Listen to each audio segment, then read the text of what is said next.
Chapter 1591. Imperial Palace, Long Life Temple. The great emperor's face was gloomy. He stepped forwards and vanished from sight. In the next moment, he appeared in the imperial palace's inner treasury. There was still a sharp aura in the air that hadn't yet dispersed. It was like a heaven-splitting sword that could cut apart everything in the world, severing all life from within.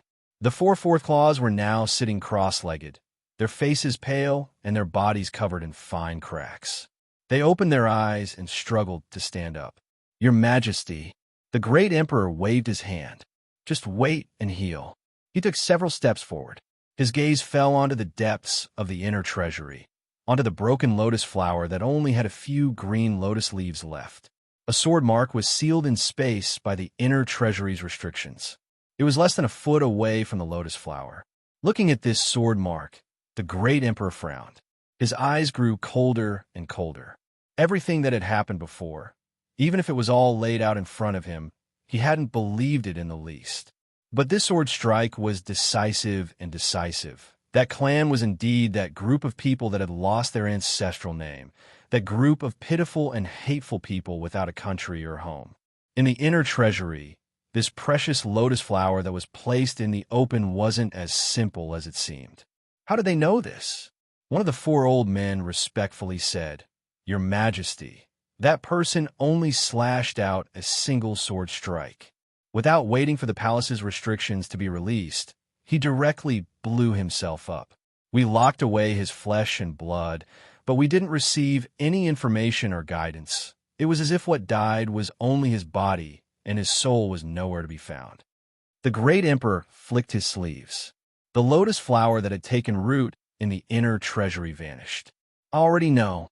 Before, when his consciousness had descended into the great vortex array, the great emperor had sensed the changes that occurred in the inner treasury and thus slashed out with his sword. The Central Wasteland Divine Prefecture's Leaf family colluded with that clan. No matter how both sides used each other, no matter how many twists and turns there were in the dark, this was an indisputable fact. Thus, the great emperor's sword strike had directly crippled Li Yizhou. Although he had spared his life, for a sword cultivator, having their sword path severed was a fate worse than death. This was the great emperor's coldest and cruelest warning to the Central Wasteland Li family. However, he still decided to wait a little longer and take another look. In a civilian residence, old Master Min, who was watching from the sidelines, revealed a bitter smile. He knew that this matter would not end so easily. That madam really hadn't forgotten about him. Now that she had spoken, of course, he didn't dare to refuse. It wasn't just because he had personally experienced that madam's terrifying aura. More importantly, through this incident, old Master Min had discovered something that made his heart palpitate. That madam had probably seen through his background. Otherwise, she would not have asked him to do this on her own. Bitter, old Master Min sighed. He closed his eyes and opened them again. His eyes instantly turned golden. His pupils narrowed, ice-cold to the extreme. He instantly pierced through the obstruction of space, landing on the Leaf family residence that was mostly in ruins. The corpse of a nine-tailed demon fox, which had been cut in two and had lost all signs of life, instantly turned into a true corpse. Nothing remained. Two balls of white great fate essence chi slowly condensed in front of him. Old Master Min waved his sleeves, and they suddenly trembled and disappeared. Zhongwu Marquis Estate. Little Meat nodded in satisfaction. She had succeeded. She had done a good job. Although there were still a few tricks left, they were very stable. Unless that old fellow wanted to die, he should have known how to speak. After enduring for so long, it was time for Qin Yu to make a breakthrough. At this time, the imperial capital's great vortex array was activated and the kingdom's stabilizing sword was used as well. Like raging waves, after the raging waves rose up, there were still ripples on the sea surface. Since his aura hadn't stabilized yet, he could make use of this. Schwa, Midi passed through space and appeared in her seclusion chamber. She glanced at Qin Yu, whose entire body was flushed red and his blood vessels bulged to the limit, as if he might explode at any moment. Her lips twitched for a moment before she composed herself. Only those who experience hardship can rise above others. Although these words are a bit old-fashioned and have been a bit common between you and me recently, they aren't wrong at all. But the truth is that what I said isn't wrong at all. Chinyu, you will soon discover that if I gave you a chance to choose again, you would cry and beg me to help you choose again. She rambled on for a long time.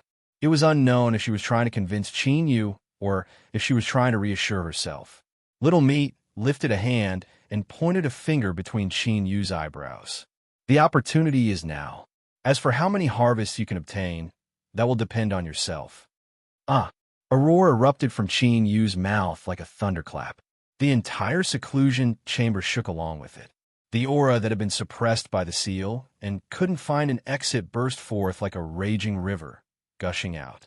Chinyu had been forcefully stopped at the last step. But at the same time that Little Meat undid the seal, he instantly took the final half step and truly stepped into the ruler realm. The ruler of the true divinity path was different from others. At this time, he could feel the countless rules that filled the world. It was like a great net was woven together, and all living beings in the world lived within this grid. Vast, vast, endless. But besides making one instinctively tremble in awe and fear, there was something else that wasn't obvious, but it was like a fishbone stuck in one's throat. Every time one took a breath, it was especially difficult to suppress it. It was like every time one took a breath and then exhaled, there were countless tiny iron spikes that constantly scratched back and forth. Little Meat's eyes brightened. She reached out a hand towards Chinyu, and a drop of clear water flew out on its own. The outline of the little boy was clearly visible within. At this time, he opened his eyes and respectfully bowed. Little Meat was expressionless. She lifted a hand and pointed a finger. Pa! With a light sound, the drop of water shattered on its own. After obtaining his freedom, the little boy's first instinct was to escape into this world. But this thought only appeared for a moment before it was suppressed deep within his heart without hesitation. Little Meat said, "You are smart, so you are still alive. Go. As long as you do your best, I will give you a lucky chance to transform into a human in the future." The little boy was overjoyed. He bowed again and again. Then he turned and stepped out, directly entering between Chinyu's eyebrows, where he turned into a golden mote of light and vanished from sight. Imperial City Guard Division. Beneath the commander's residence, there was an underground palace hidden 10,000 feet below. The sword that had appeared for a brief moment before had cut down the nine-tailed monster fox and destroyed Li Ji's sword Dao. And now it was here. The sword had no sheath. It was like a feather that floated in the air, motionless. But the moment that the little boy fused into Chinyu's body, there was a clear hum and the sword began to stir once more. Within the underground palace, monstrous sword intent surged into the heavens. From all directions of the Western Wasteland Empire, the infinite power of Joss flames began to gather, as if it were boiling. But no matter how carefully this kingdom-guarding divine sword searched, it couldn't detect any abnormalities at all, as if that feeling from before had been nothing but an illusion. The sword slowly shook and finally fell silent. The terrifying sword intent that flooded the underground palace slowly dissipated with it. At this step, only then could it be considered a success. Little Meat let out a breath of relief. If there really had been a problem, she might not have been able to defeat that sword. At that time, she might have been able to save Chinyu, who had become a pile of broken limbs, and then think of a way to revive him. Of course, there was also a chance that she would fail. After all, although that sword's grade was low, it was still a formidable Joss flame artifact. Whatever, since nothing had happened, there was no need to think about these things. Meaty raised her hand, and two balls of white mist appeared in her palm. These were the great monster essence energy that Lord Min had seized from the nine-tailed monster fox. It could be seen as a great divine medicine that could bring the dead back to life.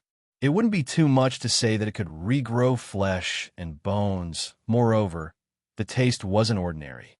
After all, it came from the flesh and blood essence of a complete great monster. She subconsciously licked her lips. Then, She clenched her teeth and flicked a finger into Qin Yu's body. Brat, in order to help you, I have done everything in my power. If you wake up and don't know how to be grateful at all, or if you turn to a dog, I really might not be able to bear it and beat you to death.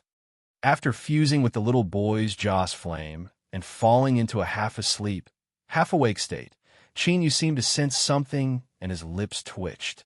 Within the imperial palace, the great emperor who had just left the treasury suddenly looked up toward a certain area in the eastern part of the imperial palace. His thoughts stirred, and a picture scroll appeared in front of him. Faint golden motes of light constantly moved up and down. A part of the picture scroll seemed to have appeared. An invisible pulling force drew in the surrounding golden motes of light, gathering them together and forming a small golden vortex. The vortex in the picture scroll didn't seem too large, but what this picture scroll displayed was the manifestation of the power of Joss flames within the entire Western Wasteland imperial capital.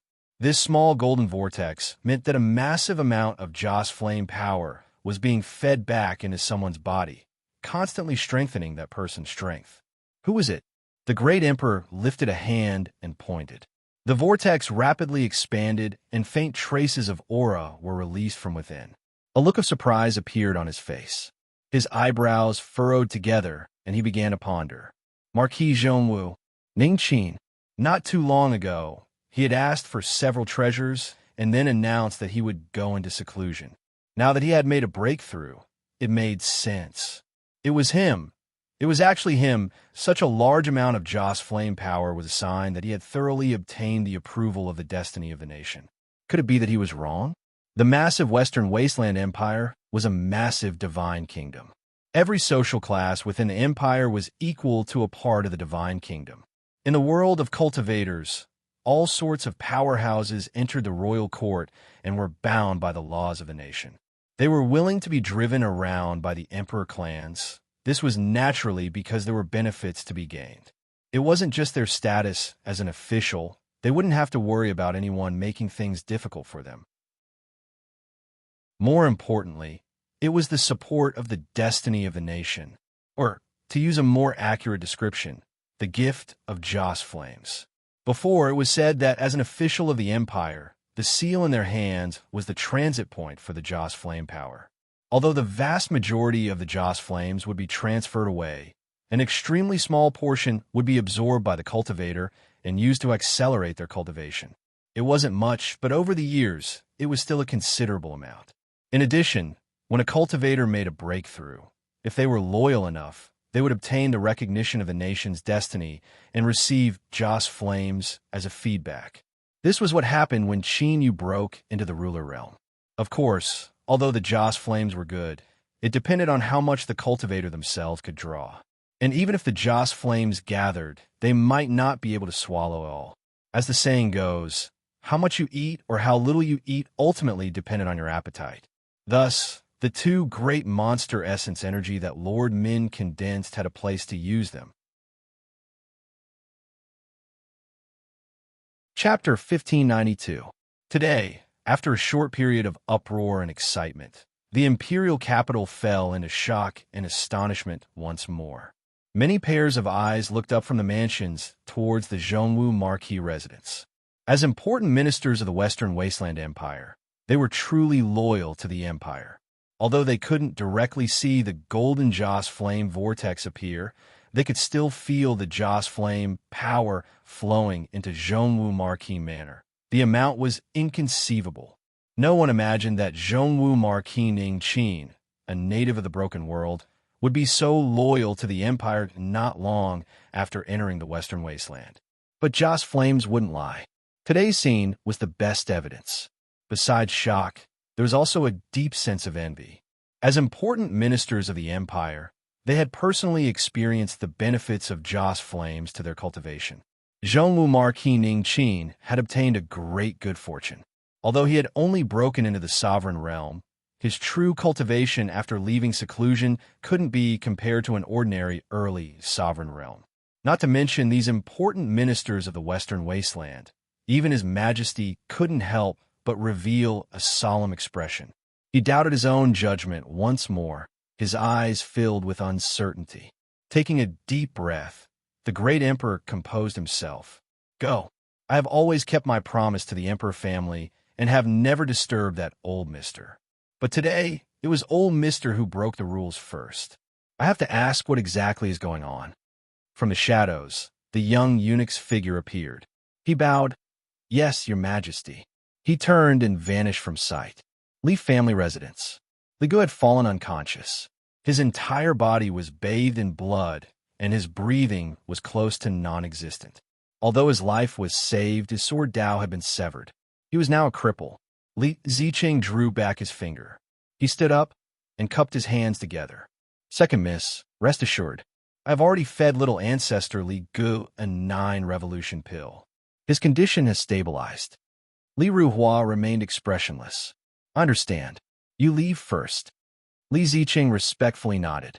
He took several steps back and left. As the door closed, Li Gu opened his eyes. They were dim and gloomy. I'm not going back. Li Ruhua frowned.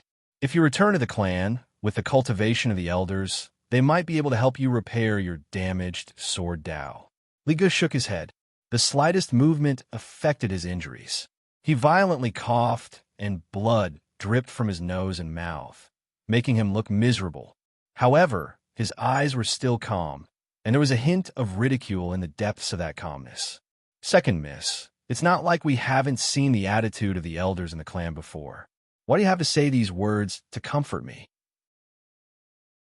If it was just ordinary injuries, even if they were on the verge of death, a few treasures from the clan would be enough to reverse the situation.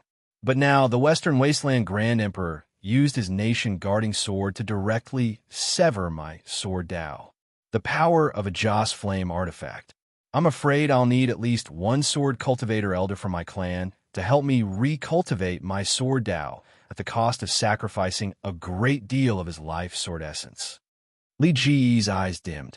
Second miss, do you think that the clan will be willing to bear such a heavy price to save me? Even if the clan was willing, which sword cultivator elder would be willing to sacrifice for me? Or are you talking about my parents?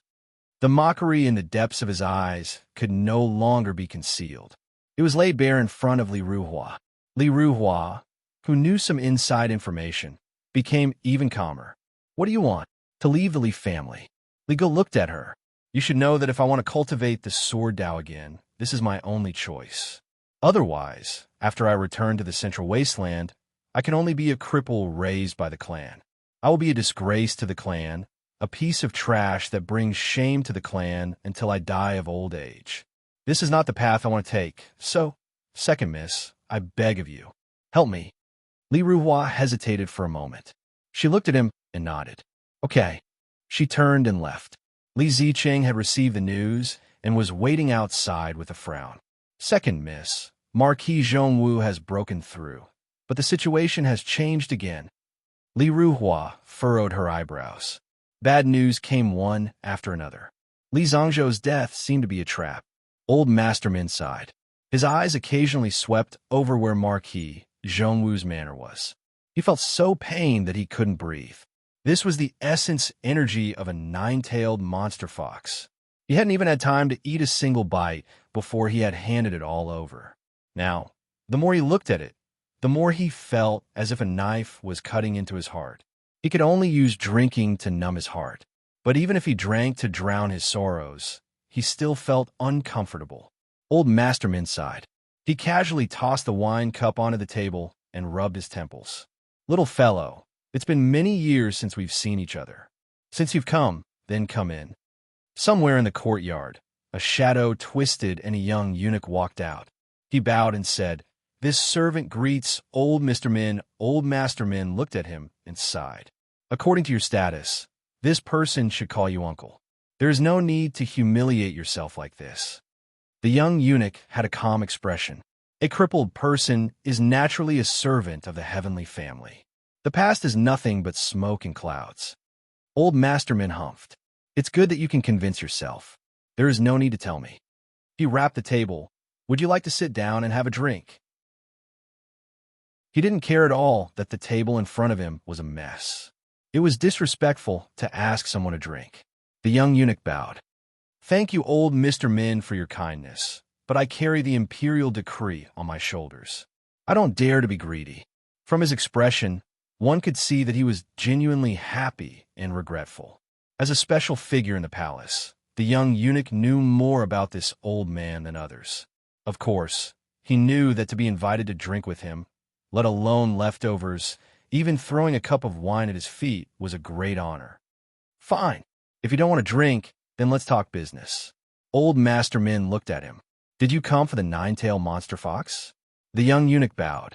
His Majesty wants to know why old Mr. Min made an exception and destroyed the peace of 1,000 years. Old Master Min sneered inwardly. Of course, it was because of the terrifying madam of Zhongwu Marquis Manor, someone who left him in despair. Of course, he wouldn't say this out loud, because the longer he lived, the more he cherished his life. He didn't want to commit suicide. Go back and tell the Western Wasteland Great Emperor that the reason I intervened was because I didn't want to be sucked into the maelstrom. That is all. His Majesty should be able to figure out for himself. The young eunuch bowed. Yes. Thank you, old man Min. I will take my leave. He stepped into the shadows, disappearing from sight. Looking at the wine cup on the table, he hesitated for a moment. Then, he picked it up and poured himself another cup of wine. With a slurp, he drank it all in one gulp. The gloominess in his heart eased a little. This was because what he said was the truth. As for what the Western Wasteland Great Emperor thought, that was his own problem. It had nothing to do with him. This old man is indeed smart. The young eunuch brought back old Master Min's words. Behind the 9 layers of bead curtains, a cold light appeared in the eyes of the Great Emperor. It was true. As expected, that clan had joined forces with the Central Wastelandly family. They were using each other. He thought about the highest level of secret information that had been sent back from the Central Wasteland Divine Prefecture in recent days. The Great Emperor vaguely grasped a few clues, and that clan was originally from the Central Wasteland Divine Prefecture. Their ancestors had a close relationship with the Leaf family, and they belonged to the same faction. It wasn't difficult for them to cooperate with each other on the basis of prerequisites. That sword strike in the Imperial Palace was that clan's true goal. Targeting the loyal Marshal Marquis Ningqin was only a pretense. As for the Leaf family, they should be cooperating with that clan in order to search for something, or rather, a person. This was something that the spies placed in the other wasteland regions had sent back. This was proof of this. Pass down a decree to the sky-bearing heavenly king. Tell the Leaf family that I am still waiting for their explanation. A sharp light flashed in the Great Emperor's eyes. Qin Yu opened his eyes. He took a deep breath and then let it out. An unprecedented strength and an unprecedented suppression. These two contradictory feelings wove together in his heart, causing his complexion to become a bit complex. Before breaking into the ruler realm, he never imagined that he would face such a situation. And just how should he proceed on the great Tao in front of him? If a ruler was like this, then what about the Emperor realm? Would he be crushed before he could make a breakthrough?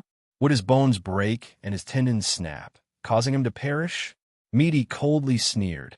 You haven't even eaten your fill yet, and you already want to hold on?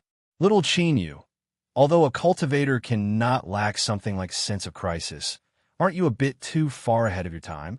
She paused for a moment, her tone even colder. Even if the sky falls down, there's someone tall enough to hold it up. Moreover, when cultivators defy the heavens and change their fate, they have to take things one step at a time. There's no need to think about the future right now. Her last words seemed a bit like she was trying to cover something up. Misty wasn't a patient person. She would explain things to others and comfort them. Qin Yu glanced at her, a thoughtful look on his face. This glance caused Misty to grit her teeth. You've made a breakthrough in your boundary, and your mind is much better. Then, you should be aware that some common words spoken on the street are also very reasonable. In addition to these words, it was a clear reminder. Qin Yu faintly smiled. He cupped his hands together and said, Only by experiencing the most bitter of hardships can one rise above others. I understand. Humph. Misty couldn't bear to see him like this, and was especially dissatisfied with herself. She turned and tossed out something. I've finished refining it, but it is mine now. I'm renting it to you. You only have temporary use of it, so don't break it. Chinyu reached out and caught it. His eyes brightened and his smile widened. I know. If I break it, there will be great trouble, right? Chinyu looked down at the little thing in his hand, and a look of praise appeared in his eyes. He looked up and sincerely said, "Good skill." Misty's complexion improved a little. She humphed and said, "Of course, since I'm the one who made it, it must be the best." She yawned. "You can understand what is happening outside by yourself. I'm a bit tired, so don't bother me if there's nothing important." Chua. She turned and left, vanishing into thin air. Chinyu had long since become accustomed to Misty's supernatural abilities. He flicked his finger and a drop of blood flew out, fusing into the thing in his hand. The thing trembled and its jelly-like body softened and melted. It rapidly spread outwards, covering Chinyu from head to toe. With a thought, it turned into a white robe. He reached out and pinched the robe's texture. Chinyu became increasingly satisfied. This was good stuff. With this robe, in addition to his own incomparably powerful mortal body, he would be able to catch up to his current strange boundary in terms of defense. The initial boundary of a ruler, but it was a completely different initial boundary from others. Chapter 1593. As he twirled his white robes, he thought about his own boundary. He always felt that using the words initial realm to describe his current state was a bit too much of a bully. Forget it. In any case, anyone that ran over to be bullied by him on their own initiative definitely wasn't a good person. At that time, he would be pleasantly surprised. Chinyu sat down cross-legged and began to carefully sense his current state after his breakthrough. First was the ruler realm of the true divinity realm, or it could be called the realm of perception. To say that this was a name he came up with was a bit inappropriate. This was because after Chinyu broke through, this name had subconsciously popped up in his mind. Sensing the world, one would know how vast and boundless it was. One would also have to withstand the suppression of the world itself. The world was like a great net. All life in the world, no matter how strong or weak they were all within it. Just thinking about it made one feel stifled to the extreme. Then, an instinctive fear rose up in one's heart. Chinyu decisively suppressed these thoughts, no longer tangling himself in this matter. His intuition told him that there might be unknown dangers if he oversensed the world's great net. Besides himself, the other matter was the little boy Joss Flame. Chinyu could feel its existence. It was one with him. But this one with him wasn't completely appropriate. It had fused into Chinyu's body, but it wasn't in his body. It was more like it had fused into a different dimension. In this dimension, no matter where Chinyu was, he was one with the little boy Joss Flame. As for the specifics, it was hard for Chinyu to explain. He could only faintly guess that the little boy Joss Flame had hidden himself in the Western Wasteland Empire's Joss Flame Dowright. Joss Flame Dowright, just what was that? He clearly didn't have any impression of it. So how did he immediately think of it? Chinyu rubbed the point between his eyebrows. He only thought of it as a side effect of sensing the world after breaking into the ruler realm, so he didn't think too deeply about it. After confirming that the little boy Joss Flame was well hidden in the Western Wasteland Empire's large Joss Flame Dowright, and that there was no danger of it being exposed, Chinyu was even more satisfied with Little Meat's reliability. The second matter was that Chinyu would inherit the throne and become the new Goliath Empress. The Goliath bloodline in his body had been subtly influencing him, constantly increasing the intensity of his mortal body. Afterwards, he continued to freeload and freeload, accelerating this process. Finally, as Chinyu broke through his boundary, he experienced his first obvious transformation. As for the specific range of improvement, it was within the Western Wasteland Imperial Capital. Unless Chin was courting death, he wouldn't try using the abilities of the Goliath bloodline. Therefore, this could only be tested in the future. The third matter was also the one that gave Chinyu the most pleasant surprise.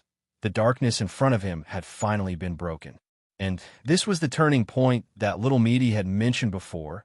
the one that would allow Qin Yu to make a breakthrough.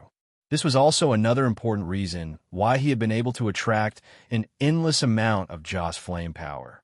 Otherwise, did they really think that a Joss flame boy who had just successfully smuggled into the country could have such a strong ability? The darkness in front of him was broken and the soul seed truly sprouted. The gift that Qin Yu obtained from the heavens and earth rose with it. At the same time, it offset a part of the suppression that came from the world. Otherwise, the true God Path sovereign realm, which was also known as the perception realm, was definitely not something that could be broken through so easily. In other words, even if one was lucky enough to break through, the consequences would be hard to predict. This couldn't help but give rise to some extremely dark and dangerous thoughts. For example, the path of the true divinity. Perhaps there had been people who had walked it before. It was just that their luck wasn't as good as Qin Yu's. Thus, after they made their breakthroughs, because they sensed the world, they encountered an extremely terrifying fate. The more he thought about it, the more terrifying it was. A moment later, Qin Yu took a deep breath, flicked his sleeves, and left. Little Meaty had mentioned before that cultivators defied the heavens. To change one's fate, one had to advance step by step. It wasn't good to think too much ahead of time. Priceless advice naturally had to be learned and used. Before she left, she specifically reminded Qin Yu to understand what was happening outside. With Qin Yu's understanding of her, this was her way of asking for credit. Qin Yu was indeed curious as to just what had happened during this period of time. Little Meaty said she was going to rest, but the truth was that she wasn't truly resting. She first warned the old monster in the house, telling him to be a good monster and not court death. Otherwise, she would be skilled at frying, roasting, and frying him. Then, she arrived at a sealed residence in the imperial capital's Longhorn Alley. A white-robed sword cultivator woman lived here with a dispirited man who had changed into a new set of clothes. "Greetings, my lord." The white-robed woman respectfully bowed. Her eyes were blazing hot and filled with endless reverence. Her attitude was completely different from before. That sword strike in the imperial palace had been slashed out by the white-robed woman. The dispirited man had also used his strength to temporarily lend her a set of clothes. This matter was far more difficult than changing one's own clothes. Moreover, there were many restrictions. So, after his clothes were destroyed, he was completely dispirited, unable to raise his spirits at all. Little Meaty glanced at the dispirited man who was following behind the white-robed swordwoman. She sneered and said, "This trouble was all because of you. You only put in a little bit of effort, and yet you still want to take credit for it? Or should I reward you with a great opportunity to offset your contribution this time, and then I'll settle this bad debt with you?" Iron Wire shivered. He didn't dare to play around any longer. His face paled and sweat streamed down his face. "Madam, please calm your anger. I was wrong." Thump, thump. He kowtowed without the slightest bit of hesitation, nor did he make any excuses. His intuition told him that the madam in front of him wasn't in a good mood right now. If he dared to play any more tricks, he might really die. "Humph." Little Meaty coldly sneered. She turned and sat down. The white-robed swordwoman stepped forward and poured a cup of tea for her. She respectfully said, "My lord, what are your orders?" Little Meaty glanced at her. "Take off your white robes." The white-robed swordwoman moved without hesitation. Whoosh! Iron Wire turned and ran. In the blink of an eye, he rushed out of the living room and hid far away, not daring to look back. Little Meaty's lips twitched. This bastard's reaction was quite fast. He wanted to borrow someone's sword to kill them and eat a delicious meal. After all, he had lived for such a long time, so the flesh of his body should be quite good. Her white robes fell to the ground, revealing a face. Perhaps because she had weathered the storms of the sea all year round, her skin was a bit rough. But this didn't affect her beauty at all. Rather, it made her seem a bit more heroic than ordinary female cultivators. When combined with her icy cold face, she was particularly captivating, especially for some men who had that sort of thing in their bones. They had low resistance towards this type of woman. Little Meaty looked up and down several times. Her eyes lingered on her chest and thighs, and she couldn't help but curl her lips. All right, put it on. From now on, without my permission, you are not allowed to casually take off this white robe. Yes, my lord. She respectfully bowed and put on the white robes. She didn't feel offended, nor did she ask for the reason. Little Meaty picked up the teacup and took 2 sips. Then, she casually placed it down and tapped the table. What is your name? Baiji. Very good. From now on, you are my servant girl. Baiji knelt to the ground, her eyes bright. Yes, my lord. The 9 regions of the Great Desolate were divided into 5 regions and 4 regions. The Central Desolate and the 4 regions were the most powerful. The remaining Desolate region was second. But in the upper 5 regions, the Central Desolate was the leader. This was not only because it had a vast territory that far surpassed the other desolate regions, but also because of its heaven-bestowed status. The Central Desolate was the core of the Great Desolate world. It was loved and blessed by the heavens and earth. It possessed the most abundant heaven and earth spiritual strength and the most complete rules of the world. Because of this, all the great monsters in the world were born in the Central Desolate. This was because the structure of the world in the other desolate regions did not have a foundation for the birth of great monsters. Because of this, the Central Desolate was also named the Divine Prefecture. The Qin clan ruled over the Divine Prefecture. Since ancient times, their inheritance had been passed down through hundreds of emperors, and there had never been any mistakes. The Qin clan was gifted with the power of an emperor, and their bloodline was loved by the world. But more importantly, it was said that the Central Desolate Divine Prefecture ruled by the Qin clan had a powerhouse protecting its destiny, allowing it to exist for all eternity. Because of this, countless great clans in the Central Desolate Divine Prefecture obeyed the orders of the Qin clan. No one dared to rebel. At the very least, they did not dare to show it on the surface. As for whether they coveted it in secret, there was no doubt. Ruling over the Central Desolate Divine Prefecture and becoming a clan favored by the heavens and earth would bring endless fortune to their descendants. There were many things that would make anyone's eyes turn red. For example, other than the Qin clan, there were the Zhao, Su, Li, and Tian clans, as well as the sky-connecting, Dao Origin, Dark Marsh, and Limitless realms. The Heavenly Sea realm was where the Li clan was based. It was an ancient god's cave dwelling that was later obtained by the Li clan's ancestor. Generations of Li clan continued to expand and repair it, causing this small world to be as large as half a country. It also had a monstrous array that absorbed the vast heaven and earth's spiritual strength, turning it into a land of immortals. Now, in the Heavenly Sea realm, beside the Li clan's ancestral shrine, in a seemingly unremarkable hall, there were several figures standing silently. There was not the slightest aura being emitted, but just these few figures standing there were like divine pillars that could stabilize the sea, suppressing all things. Ghosts and gods couldn't get close, and heaven and earth couldn't spy on them. Something unexpected has happened in the Western Desolation. Someone seems to have set up a trap in advance, luring Li Ruhua and Li Gu into it, and causing them to clash with the Western Desolation's sovereign clan. Li Gu was implicated by the nine-tailed demon fox, and, because of the concentric knot, his sword Dao was severed by the great emperor of Western Wilderness, and he died a few days ago.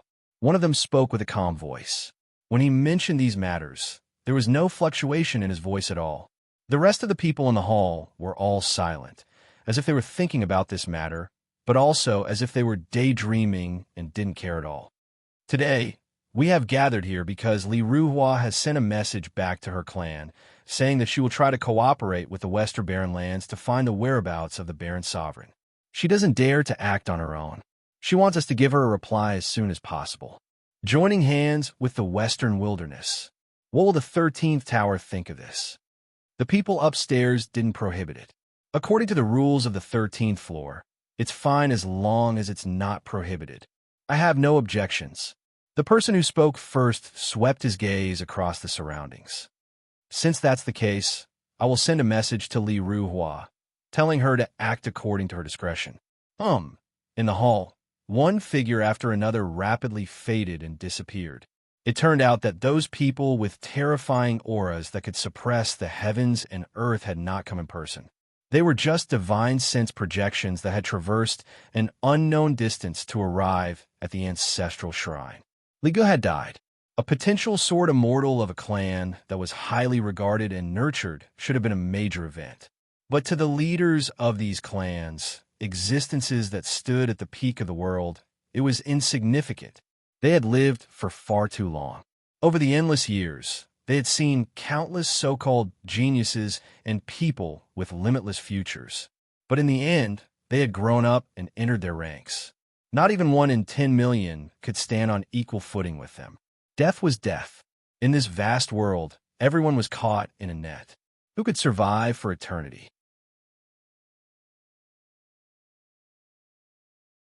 Chapter 1594. Second Miss. The Western Wilderness is too much. Li Zicheng roared, his face full of anger. Now, the sky-bearing king was waiting outside, demanding an explanation from the Li family. Of course, Li Zicheng's mind was in a mess, but the real reason was not because of the emperor's overbearing attitude. Li Gu was dead, but he had personally checked and given Li Gu the 9 transformation pill. Li Ji's condition had stabilized. Furthermore, most importantly, Li Zicheng had not been able to see Li Ji's corpse. But this was said by Li Ruhua herself. No matter how shocked and confused he could only suppress it in his heart. But in the depths of his mind, countless images of swords and blades flashed past. The main family of the Middle Wilderness was not united. After all, they had many branches and many descendants. It was normal for them to be close and distant. Who knew what kind of danger was hidden in this matter? Anyway, Li Ji's death could not be hidden. If the main family was willing to investigate, he would act according to the situation. Otherwise, of course, he would play dumb and pretend nothing had happened. So, Li Zicheng taking the chance to vent his anger was fake. Hiding his emotions was real. Li Ruhua looked at him, her expression calm. Go tell the sky-bearing king that I am waiting for a reply from the family. Then, I will enter the palace and personally pay a visit to the Western Wilderness Emperor. Her expression did not change at all, but it was like an invisible blade that cut off the possibility of Li Zicheng using the main family to break through to the great Tao. If he had chosen to say something, or if he had expressed his opinion, this matter would have had a completely different ending. Everything in the world was a matter of choice. People did not know. Li Zicheng, who did not know anything, respectfully bowed and left. He went to deal with the sky-bearing king, heaving a sigh of relief.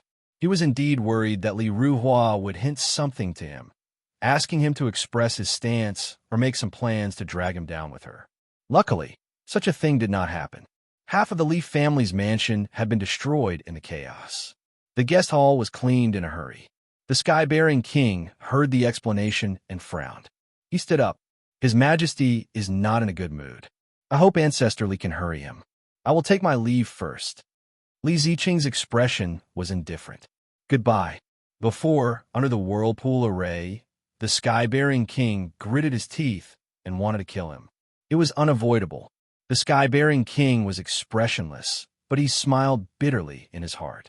His Majesty's way of doing things was still unpredictable. Luckily, he was promoted by His Majesty, and they were in the same boat, offending the Li family. There would be many changes in the future, but he could not care about it now. He hurried into the palace and reported the reply. The 9th Heaven Great Emperor sneered. Hurry up again. He felt cold and bloodthirsty, and said, Emperor, the King of Chun, Emperor, Wilderness Emperor, King, Chun. As he walked quickly, sweat broke out on his forehead. It seemed that this time His Majesty was really angry. He walked quickly with sweat. And, most likely, the Li clan had offended His Majesty. Even if they were a famous clan of the central desolate divine prefecture, they would still have to pay the price. After leaving and returning, the atmosphere in the Li residence was extremely heavy. The air was almost frozen. Opposite him, Li Zicheng's old face was so dark that it looked like it was about to rain. Now, this Li family ancestor, who had been in seclusion for many years, was really annoyed. So what if it was Imperial Zhou? The emperor's bloodline needed to add the word Li to the surname. Could it be that the emperor had forgotten about Imperial Zhou? Sky-bearing king, please return. Just as he was about to speak, he was interrupted. Li Zicheng turned and bowed. Little ancestor, Li Ruhua said, Sky-bearing king, I will go with you to see the emperor. Li Ruhua said, Sky-bearing king, I will go with you to see the emperor. Thank you for Miss Li's understanding. His Majesty has been waiting for a long time.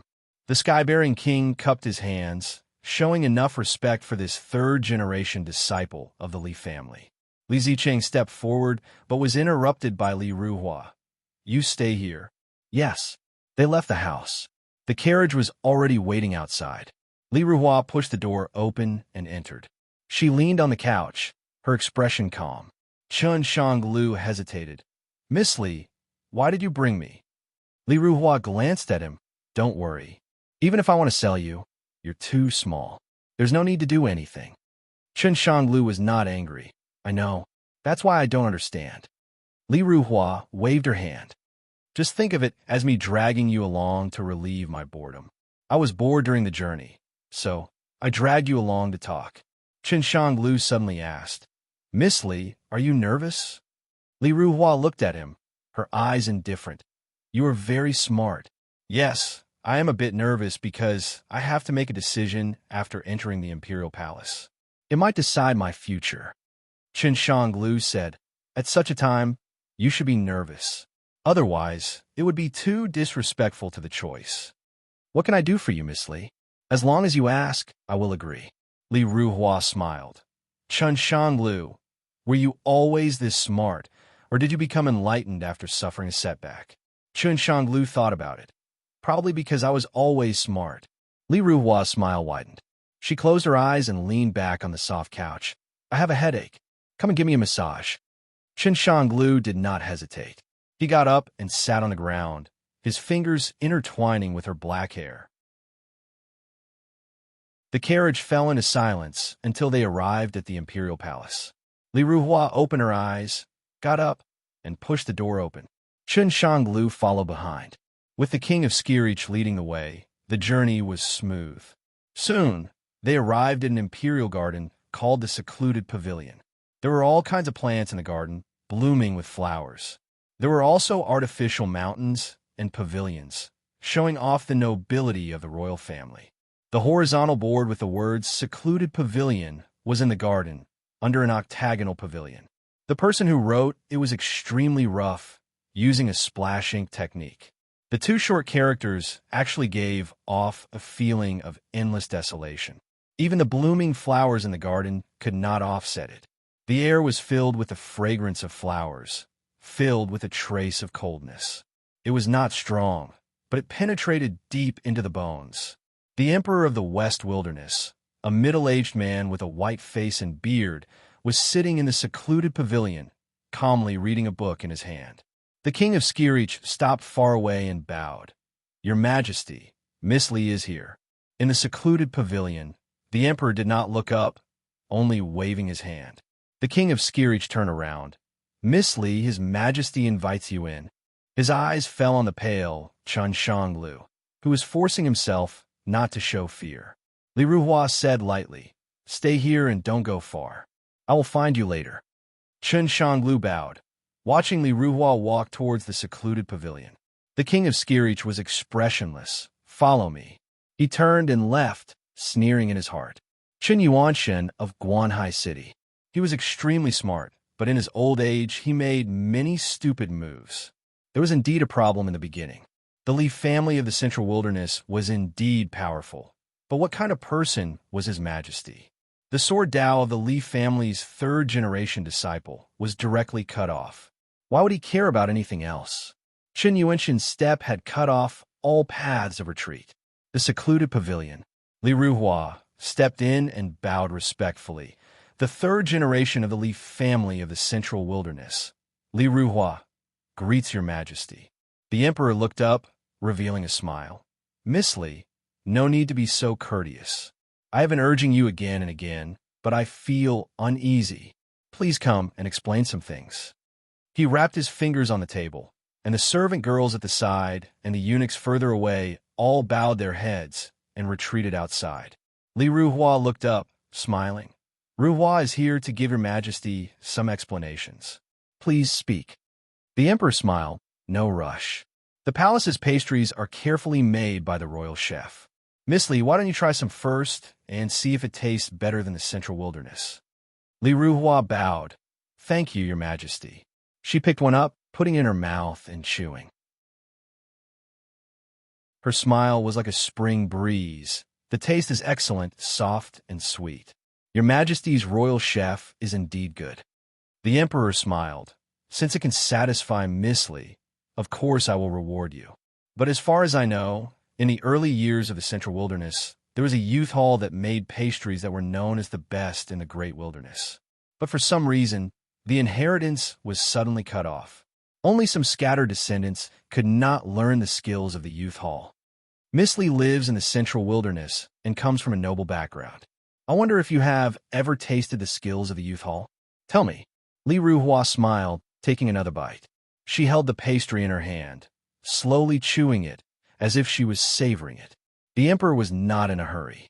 He picked up the teacup and took a sip, looking with interest at a blooming flower outside the pavilion. Red like fire, blazing like it was burning, the pavilion fell into silence. Li Ruhua smiled, but she sighed inwardly. She finally understood why the emperor of the western wilderness did not hesitate to cut off Li Ji's swordsmanship.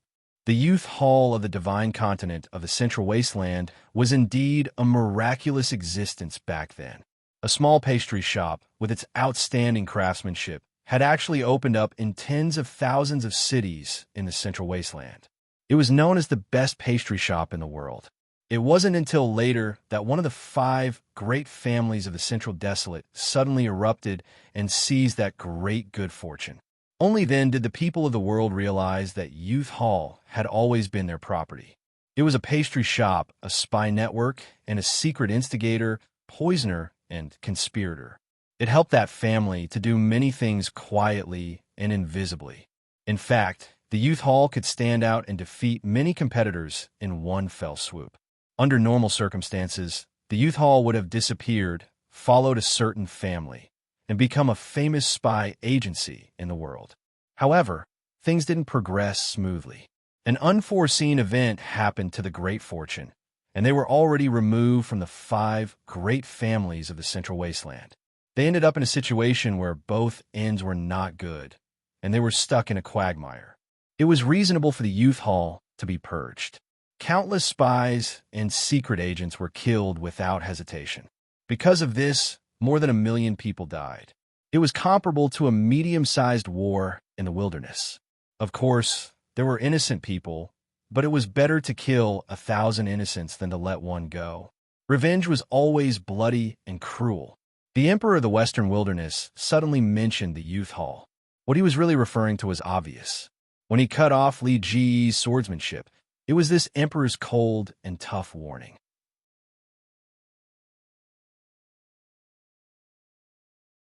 Chapter 1595. After thinking for a while, Li Ruhua put down the pastry in her hand. She stood up and bowed. "Your Majesty, I cannot interfere with some of the decisions of the elders in the clan. I apologize for what happened before." The great emperor narrowed his eyes and smiled. "That's it."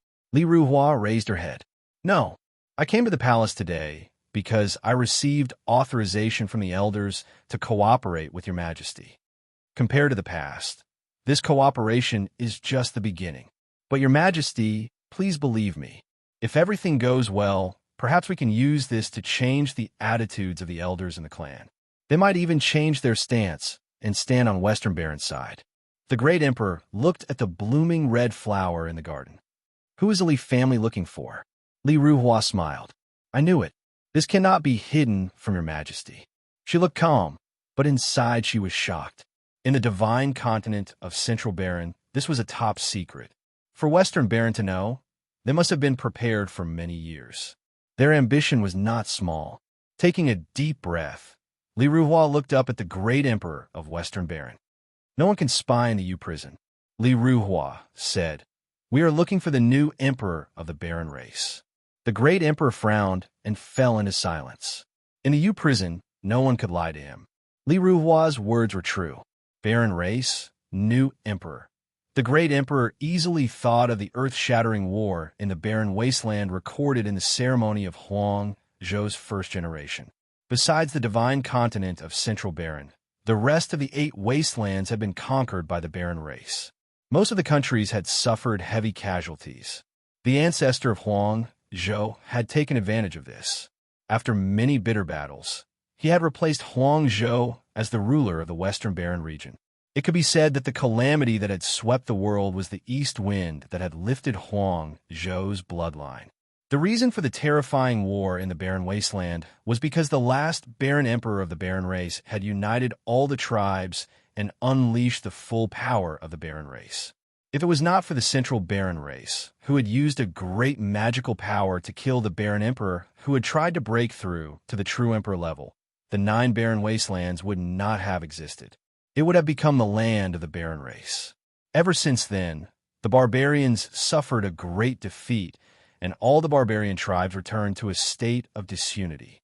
It was only then that they gradually turned into the current state. But now, a new Berserker Emperor had been born.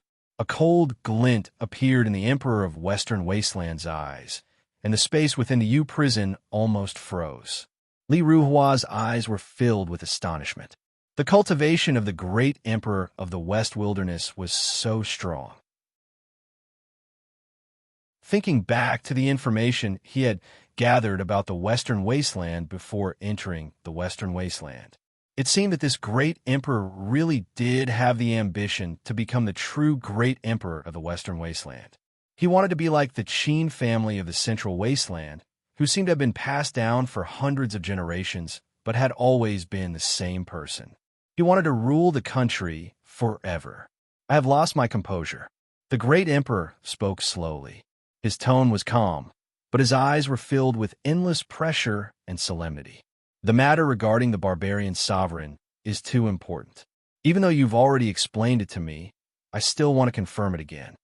On the other side, Li Ruhua said, "Rest assured, Your Majesty. The Central Wasteland has made many confirmations regarding the arrival of the new barbarian sovereign. That is why the 13th Tower gave the order. The 4 great clans and the 4 great sects have to send their disciples to investigate this matter." She thought for a moment and said, "Of course, the patriarchs of the various clans and sects really want to do it themselves to ensure that nothing goes wrong. But their realms are too high, so high that they can't move around as they please. Otherwise, it will be very easy to cause trouble." The great emperor nodded to show that he understood. If it wasn't Li Ruhua in front of him today, but a top patriarch of the Leaf family of the Central Wasteland, the situation would not be like this. In fact, the storm caused by the 9-tailed fox a few days ago had already caused the sky to collapse and the earth to crack.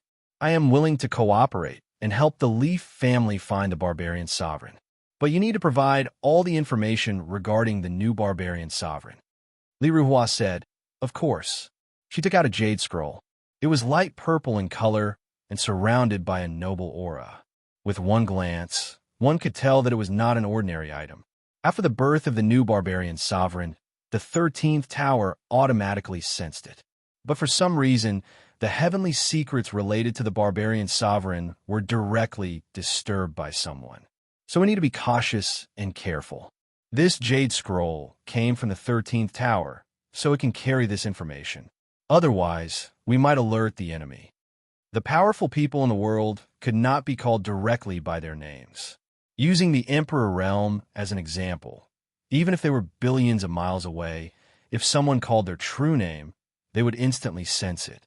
They could even use this to lock onto the disrespectful person, to be able to disturb the heavenly secrets of the new barbarian sovereign and make the 13th Tower helpless. The strength of that existence could be imagined. Being in the U Pavilion, the great emperor's own realm could also increase by a level. It was similar to his own domain or holy land. With a glance, he saw through the terrifying intertwining seals on the jade scroll. He reached out and took it. With a thought, his divine sense entered it. After a long time, the great emperor retracted his divine sense. The purple jade scroll in his hand silently shattered into powder, then faded into nothingness, leaving no trace behind.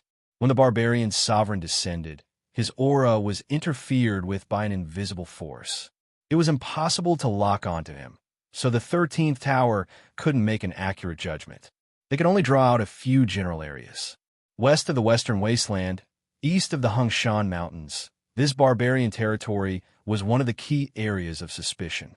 The new barbarian sovereign, the Western Barbarian Emperor's tomb. At this moment, the Western Wasteland Great Emperor thought of many things.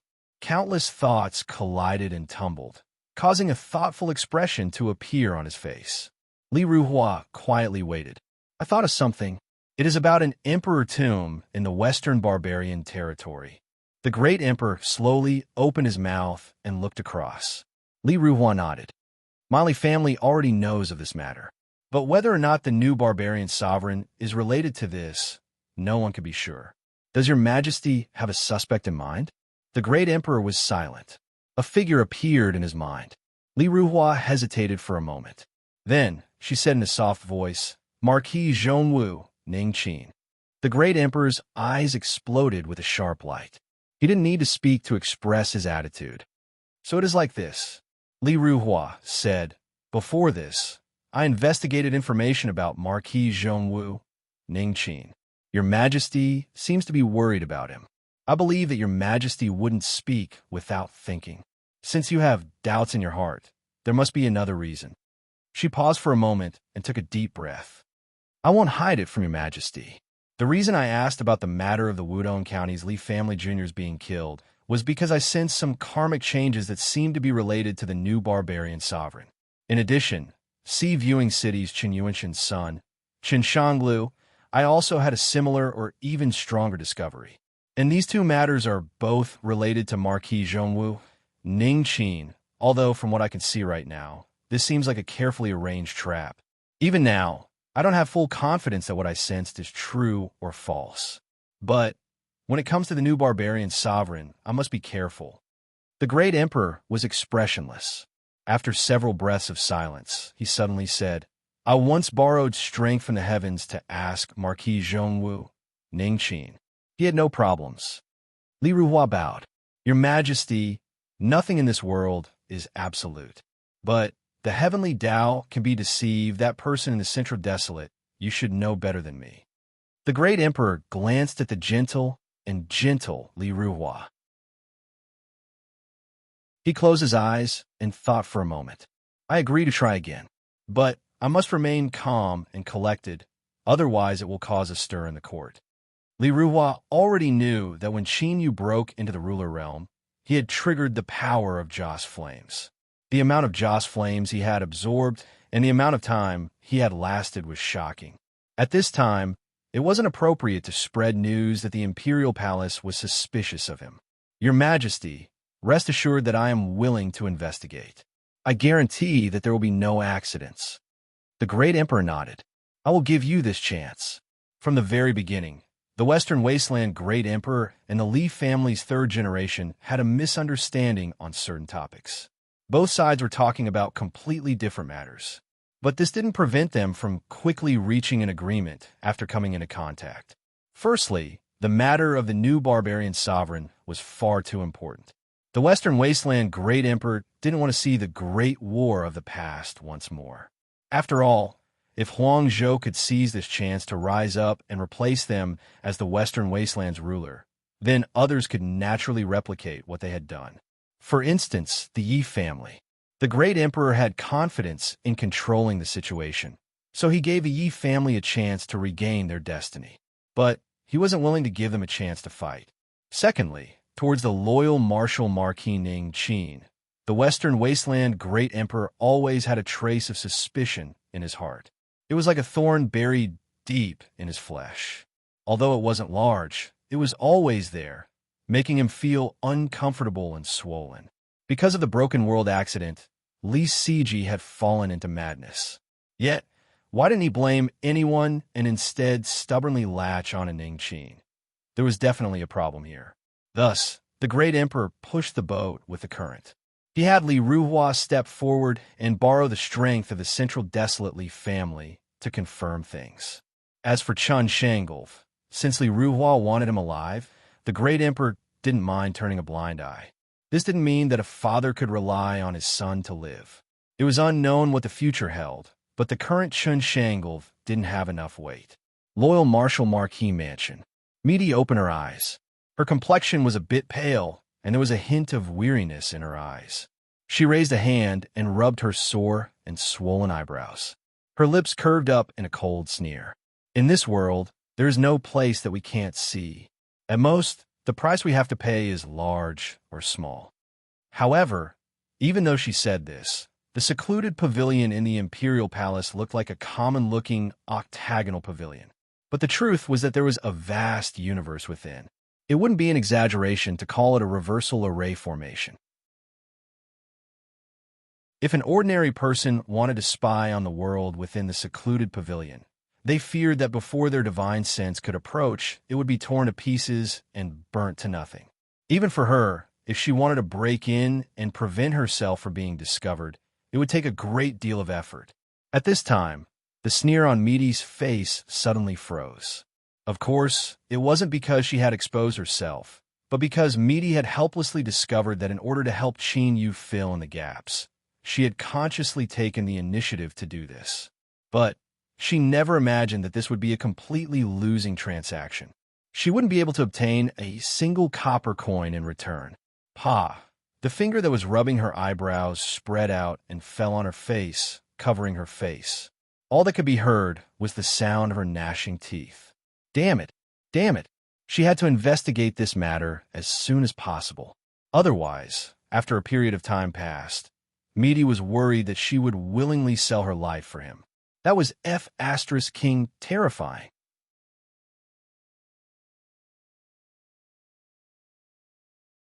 Chapter 1596. Standing in the corner, the white-robed maid Baiji looked at the lord she worshipped in her heart, a bit of worry in her eyes. Before she could speak, she was interrupted. Put away your curiosity. If you have the time, you might as well worry about just how long you can live. Meaty's complexion darkened. Her tone was nasty. Go, give his thing to Marquis Zhongwu. She paused. Hurry back. Baiji respectfully bowed. Yes, my lord. There was no hint of dissatisfaction in her voice. She received the jade-like object from Meaty's fingertip and hurried away. Marquis Zhongwu, Ning Qin. As she left the courtyard, a cold intent flashed in Baiji's eyes. She had seen the weariness in her lord's eyes just now. Her subsequent bad mood was also because of him. This person really deserved to be killed. Pa! Pa! On both sides of the road, several fallen leaves were instantly crushed. Each fragment was stained with a terrifying sword intent. Several maids stopped in the distance. As they looked at the white-robed maid that was brought back to the mansion by the madam, their complexions paled. Baiji didn't even glance at them. She quickly left. When she found Qin Yu, he was considering Meaty's plan and the situation he was facing now. The people from the Central Desolate Leaf family, the dead Wudong County Jr. Although all of this seemed reasonable, after he understood what was going on, Qin Yu's complexion turned dignified. He could confirm that the two little ancestors of the Central Desolate Leaf family weren't here for the dead Li Cangzhou. Their true goal was him. No, it was more accurate to say that their goal was to find the new Goliath sovereign. Qin Yu bitterly smiled. He believed in Meaty's methods. Otherwise, he wouldn't be in such a situation right now. Perhaps the 13th floor of the Central Desolate Divine Continent that was said to be as high as the heavens would have already cut him into 800 pieces. In other words, the reason he was suspected was purely because his luck was bad. He had no idea where he had exposed himself. The Goliath Sovereign Mausoleum, saving the Goliath Totem, or was it really because of the Wudong County Leaf family Jr. that was killed? Qin Yu couldn't figure out. But right now, none of this was important. What was important was how he would pass this hurdle. He had been targeted by the Leaf family. This was a super family that could be ranked in the Central Desolate Divine Continent and was countless times stronger than the Yi family. If he wasn't careful, he might die on the spot before he could even come back to his senses. General, Madam's servant girl is here to see you. Wang Tu limped in and bowed. On the day of the assassination, he had rushed to the front of the thousand-faced assassin. To be able to keep his little life was already a blessing from the heavens. In his words, in order to protect the general, what was a broken leg? Even if all three were broken, it wouldn't be a problem at all. In short, the act of beating his chest to express his loyalty was done cleanly and cleanly. Qin suppressed his thoughts. Let her in. Dressed in white robes, only her eyes were exposed. Baiji walked in from outside. She didn't bow, but stared straight at Qin, not hiding the cold intent in her eyes at all. Qin heart chilled. He could feel an intense threat from this white-robed woman, but his expression remained calm. With Ruru guarding the mansion, he didn't worry that someone would impersonate him. Since the white-robed woman in front of him was indeed a maidservant, it was impossible for her to pose a threat to him. But right now, he wasn't in a good mood. Now that he was being stared at by this strange maid with such a cold gaze, his mood could be imagined. What is it? He asked, his voice low and gloomy. Baiji's eyes were cold. She took out something and casually tossed it out. The madam gave this to you. She looked deeply at him and then turned to leave. This so-called Marquis Loyal Marshal was only SOSO. If the two of them fought, she was confident she could cut him down with a single sword strike. Such a person simply wasn't worthy of a lord. Baiji was disappointed, but in her disappointment, there was also a bit of eagerness. Looking at the back of this unruly maid, Qin frowned. He didn't lower himself to her level, and instead looked down at the jade-like object in his hand. At this time, it trembled and broke apart, fusing into Qin body. Images appeared in his mind. Although they weren't extremely clear and the sound were a bit vague, it was enough for one to understand what was happening in these images. A moment later, Qin opened his eyes. There was a heavy look in his eyes, as he thought the matter he worried about the most had occurred. The Western Wasteland Great Emperor had always been suspicious of Qin. He had long since discovered this. After all, the probing over and over again, especially after Heaven's Inquisition, was the best evidence. Now the Western Wasteland had joined forces with the Li family. Seeing how confidently Ru Hua was, he knew this trial would be difficult. Qin bitterly smiled. In truth, he had done this many times in the past, and he had been quite successful. But this time it was far too bumpy. Indeed, the higher one's rank was, the harder it was to deceive them. His Majesty in the Imperial Palace would soon make a move. Qin couldn't avoid this, nor could he avoid it. Otherwise, it would only deepen his suspicions. How could he resolve this? He had to scratch his head. Baiji didn't stop. She returned to the rear residence and respectfully bowed. My lord, the item has been delivered. Misty glanced at her. With a loud bang, Baiji was sent flying away and smashed into the ground. She didn't dare to use her sword intent to block it. Her complexion paled and blood flowed out from the corners of her lips, dyeing her white robes red. Do you know why I hit you? Baiji stood up. I do not know. Misty coldly sneered. She waved her hand, and with a loud slap, she was sent flying away. Then get out of here and think about why you were hit. Come back after you've figured it out. My lord, Baiji looked up. I just think that Marquis Zhongwu isn't worthy of you. Pa. With another slap, she tumbled around several times, both sides of her face swollen. Worthy or not worthy, you don't have the qualifications to say that. Moreover, don't forget your status. You are nothing more than a lowly maid, and yet you dare to call yourself me. Do you want to die? Baiji shivered. She was covered by Misty's eyes. At this moment, she could truly feel the aura of death.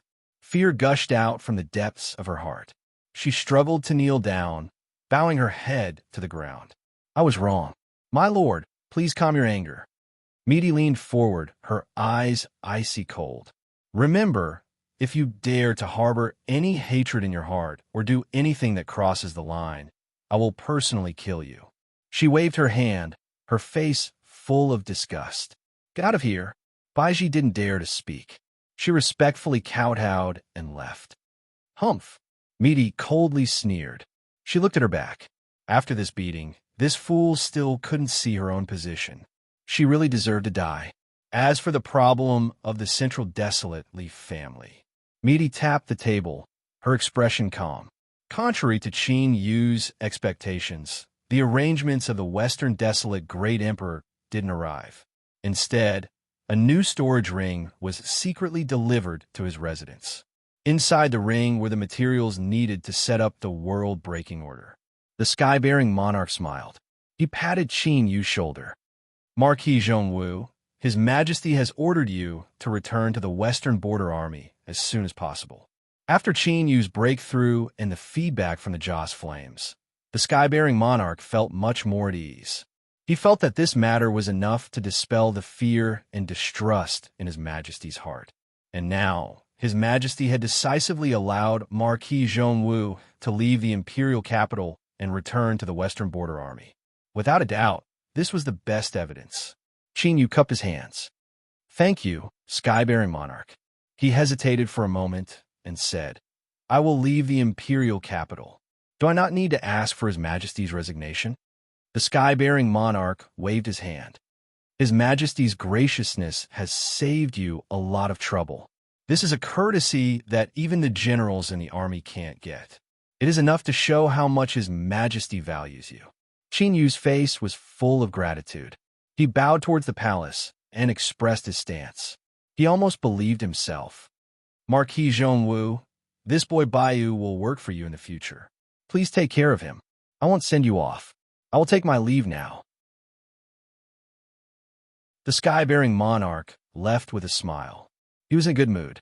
As Qin Yu watched his back vanish, the smile on his face slowly faded.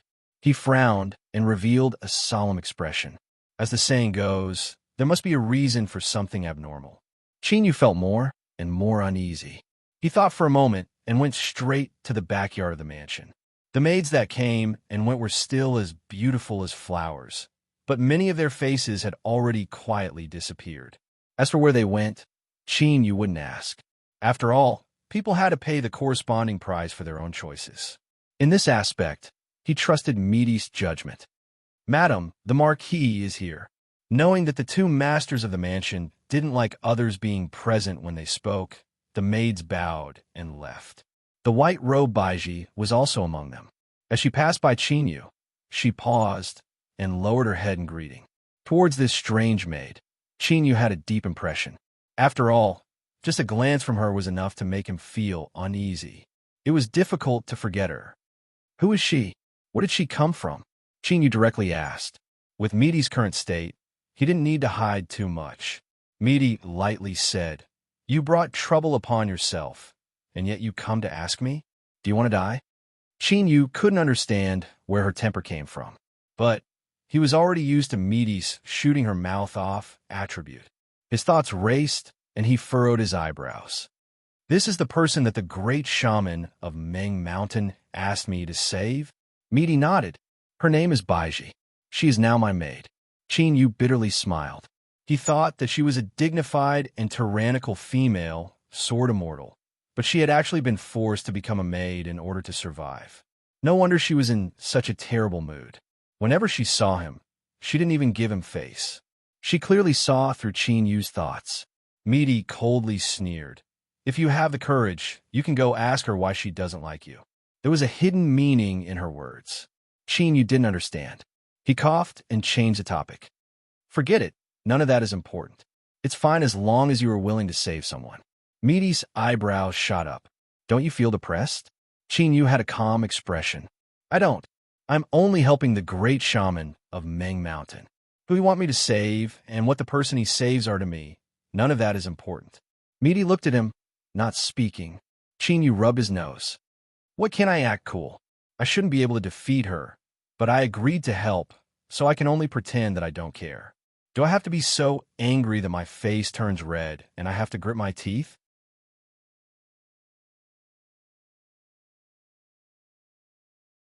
Chapter 1597. Originally, little Meaty was in a good mood as she watched Qin Yu eat, but as she saw him rub his nose, her complexion darkened. "As long as you're here, there's definitely nothing good. Hurry up and tell me." A woman's heart was like a needle at the bottom of the sea. The weather in June really changed at a whim. Everything was fine just now. Moreover, we still haven't settled the grudge from before. You just wait and see. You'll have a chance in the future. So for now, if you can endure it, then endure it. If you can't, then suppress it. Chinyu told them about the arrival of the sky-bearing king. I felt that something was wrong. How could they let us go just like that? Roro rolled her eyes and coldly laughed. If you don't want to, you can choose to stay. But I won't be staying. Chinyu choked. He couldn't provoke him right now, but couldn't he just hide? He got up and left. He wasn't in a very sorry state, but he did look like he was fleeing in a panic. As he left the courtyard, he let out a long sigh. When he had spoken to this person before, Chinyu had always been the one with an unyielding attitude and had always held the upper hand. But when this person descended into Chinyu's body, the situation reversed. Chinyu was pressed down on by the pressure. Even breathing was tiring. Could it be that this was the legendary feeling of hugging someone's thighs? I just can't seem to get hard. For a man to be reduced to such a state, it was simply enviable. Chinyu's lips curved up in a smug smile. With Xiao Ruru by his side, he wasn't afraid of anything. Who wouldn't be envious of this level of treatment and treatment? Anyone who said no was definitely a stubborn duck. For example, even though he had only just started and was immediately rebuked, the truth was that Chinyu had already obtained the answer. Little Meaty's attitude itself spoke for itself. She didn't care, which meant that she couldn't pose a threat to them. What was there to hesitate about? Of course, it was time to leave. 2 days later, after a great storm, before the aftershocks had completely dissipated, the third-class Marquis Ning Qin obtained the Great Emperor's permission to return to the Western Border Army. The news came so suddenly that even when the Zhongwu Marquis Manor was empty, the big and small bastards in the deep waters of the imperial capital still hadn't come back to their senses. Leaving just like that? But soon after, there was a wave of joy, and some people even cried tears of joy, thinking that the fiend had finally left. Previously, there was a storm of impeachment, and then heaven's inquisition descended. Without giving anyone time to react, he leapt to the high position of Marquis. After just 2 days of peace, the Wudong County's Li family exploded with news of a junior being killed. The entire court was once again paying attention to this matter. Many people were filled with excitement and wanted to rally the war drums. They were waiting for the right time to hit Marquis Zhongwu while he was down. They wanted to let Marquis Zhongwu know that the higher he climbed, the harder he fell. However, before they could do anything, they nearly choked to death. More than half of the Li clan's residents in the imperial capital had been destroyed. In fact, one of the direct descendants of the colossal Li clan of the Central Wasteland Divine Prefecture had his cultivation severed by His Majesty. As for Marquis Zhongwu, he smoothly broke through to the next realm, causing the nation's fate to be replenished. The power of incense continued for a long time, and the amount of it was so great that it created an unprecedented record. Because of this, countless important officials of the empire became very jealous overnight. Those who didn't have the time to make a move were fine, but those who jumped out to call for the arrest of the murderer during the incident of the Li family in Wudong County were regretting to the point that their intestines were green. Such a Marquis Zhongwu was, of course, an evil star in the deep waters of the imperial capital. In the eyes of many big and small people, he was an evil star that couldn't be provoked. Now that he was finally gone, they felt relieved just by taking a deep breath. But now, what they truly felt relieved was not the big and small people in the deep waters, but the old monster in the residence. He's gone, ha ha ha, he's really gone. He's gone. Ha ha ha, he's really gone. Old Master Min danced with joy. He was so happy that he was about to explode. Although he would definitely suffer a loss this time, to be able to settle the whole matter with such a small price was simply worth it. Butler. Old Master Min stood up and shouted. After a short jog, the butler, who was busy with other matters, rushed over with a head full of sweat. He bowed respectfully. Old Master, what are your orders? Old Master Min waved his hand. Go. Immediately bring the young master back, and then give the order for everyone to pack up their belongings. We are moving. Ah, The butler's eyes widened, his face full of confusion. Why did they suddenly move out of nowhere? This was an old residence that had been passed down for several generations. Was the old master sick? Old Master Min glared at him. What are you standing there for? I am very clear-headed. Hurry up and give the order. If there is any delay, I will skin you alive. The butler was startled. He hurriedly agreed and hurriedly ran away. They had lived in this residence for thousands of years. Of course, they had feelings for each other, but feelings could be slowly cultivated in a different place. They had finally sent away that madam. If they continued to stay here, wouldn't there be a hole in their brains? Go. They must go. The faster the better. The further the better. Old Master Min could not sit still anymore. He personally went to urge them. Before the sun reached the middle of the sky, the whole family had already disappeared in front of the shocked eyes of the neighbors. When someone asked, they only said that an elder in the family was seriously ill and rushed to visit him. Of course, the western wilderness had already noticed this. But before the little eunuch showed up, old Master Min used the excuse that he was worried about revenge and directly brushed it off, stopping the Min family from leaving the imperial capital. All right, they could only think about it. Unless the western wilderness was prepared to rebuild more than half of the imperial capital, they could only remain silent. Of course, from another perspective, the western wilderness might be happy to see the Min family move out of the imperial capital. Thus, they remained silent, neither stopping nor expressing their stance. Daughter, are you done packing? Yes, father. The girl with two shiny black braids blinked her eyes in confusion. But why we have to move? The girl suddenly blushed. Her voice was as soft as a mosquito.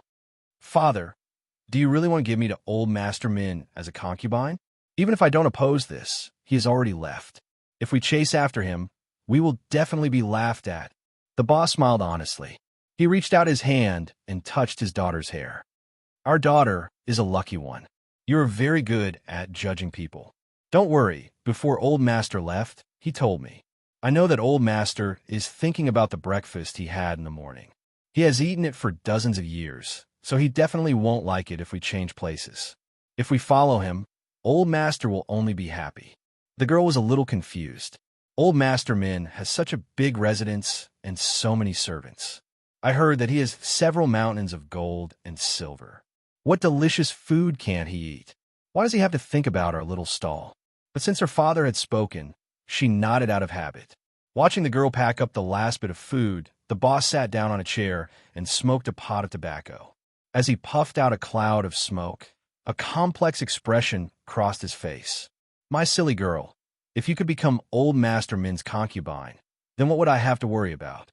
Even if you died beyond redemption, it would be worth it.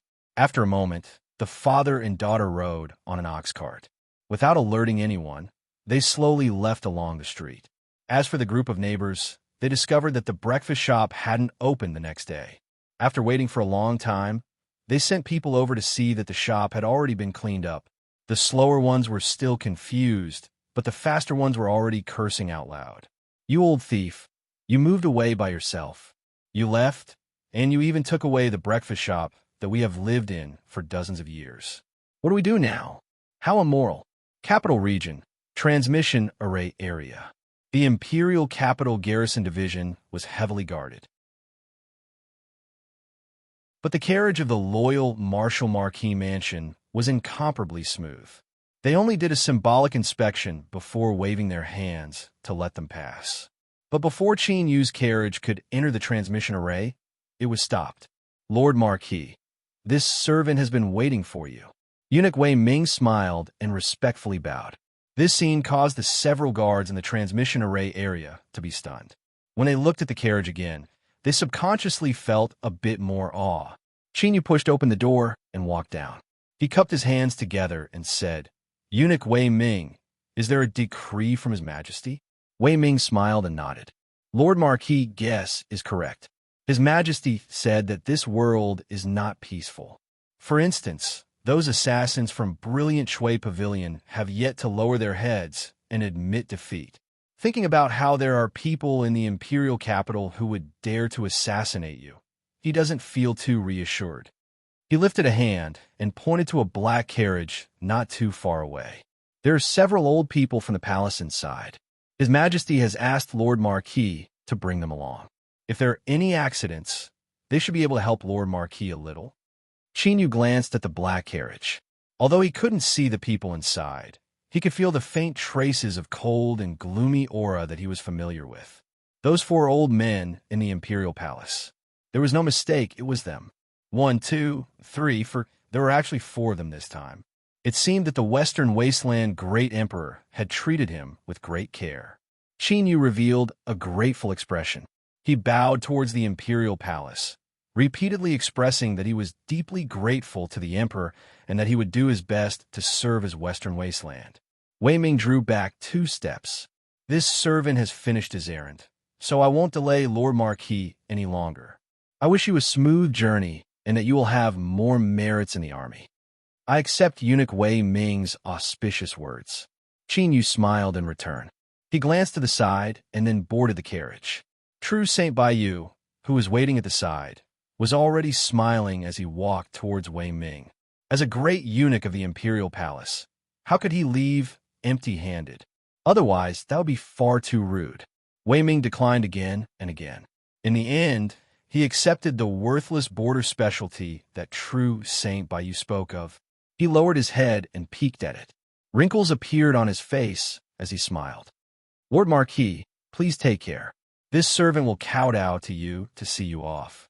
As he spoke, he really did respectfully kowtow. For old men, this sort of treatment was far worse than even the princes and princesses of the imperial capital. To be held in such high regard by His Majesty, the future prospects of this Marquis, loyal marshal, could be imagined. So if he kowtowed, this was a blessing. The eunuchs of the palace might seem glorious, but in the end they were rootless duckweed. If they wanted to live a peaceful and comfortable life, they had to form good karma. Wei Ming smiled as he watched the procession disappear into the transmission array. Perhaps he didn't know that he had made a ridiculous mistake this time. Perhaps he would have to suffer a little. Little Meaty frowned. She glanced at Chinyu across from her, her face full of disgust. What are you doing in my carriage? It's not like you don't have a place. Chinyu smiled.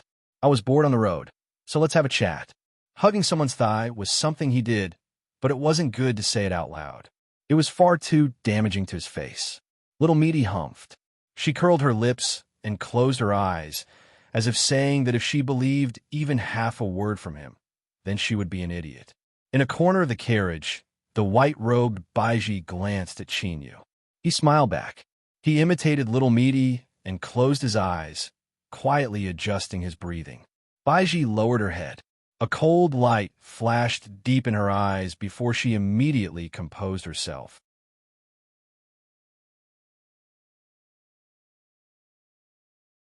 Chapter 1598. When a military general left the capital to return to the border army, he would be accompanied by his personal guards. There were strict etiquette requirements along the way, so he naturally couldn't casually stop or start. Rather, the Empire's military department determined the route, setting an approximate deadline and also allowing the local authorities to prepare ahead of time to avoid any accidents. Whether it was a coincidence or something else, when Chinyu left the imperial capital and stepped out of the main city's transmission array, it was still Seagay's city. According to the explanation given by the military department, Marquis Zhongwu's personal guards had all been injured in the assassination attempt, so it wasn't appropriate for them to travel long distances. If they repeatedly passed through the transmission array, there was a chance of accidents occurring. The reason was reasonable and ample. After the group arrived at Seagay City, they were allowed to rest for a day. Chinyu didn't have any objections to this. He was waiting for the Western Wasteland Great Emperor's next move. Since he had decided to join forces with the Li family, he naturally wouldn't remain silent. He originally thought that there would be some problems during the day they stayed in Seagay City, but Chinyu soon discovered that everyone in Seagay City was in a state of panic. The city was in chaos, and on the way to the relay station, there were even loud explosions, as if someone were fighting. When they entered the relay station, it was also a chaotic scene. It was unknown where the relay station deputy had gone, But luckily, a subordinate official stood up.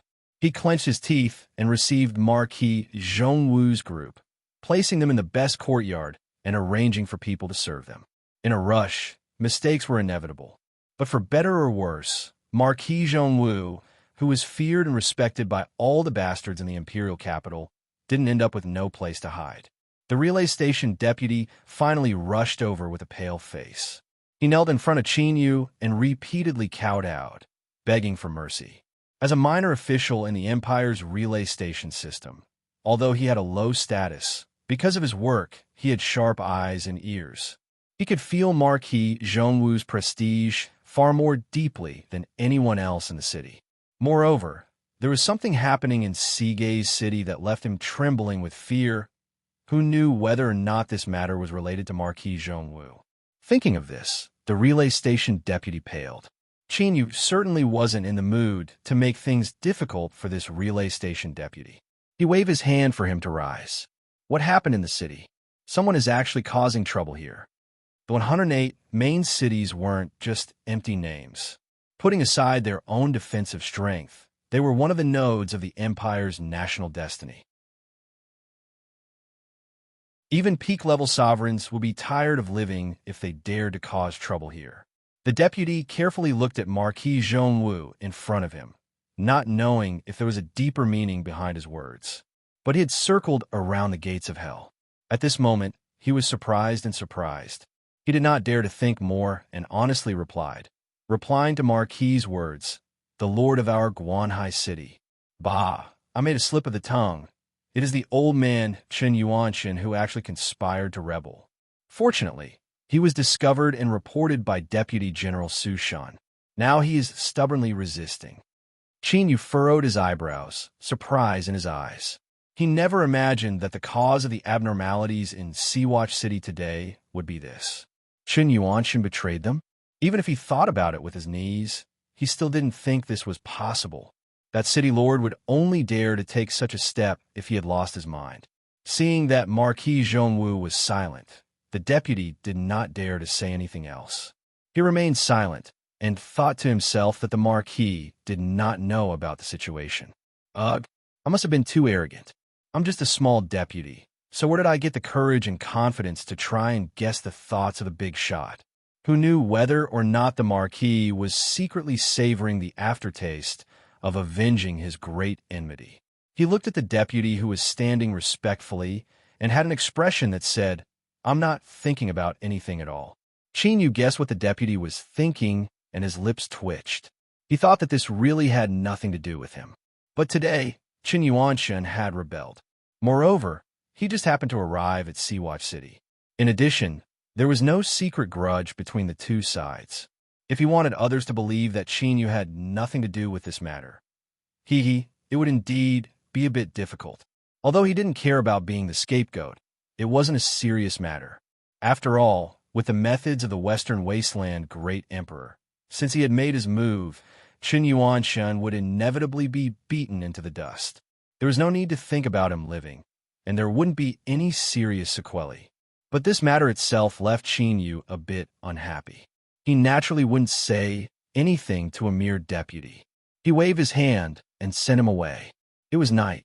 The earth-shaking sounds of fighting could be heard from far away.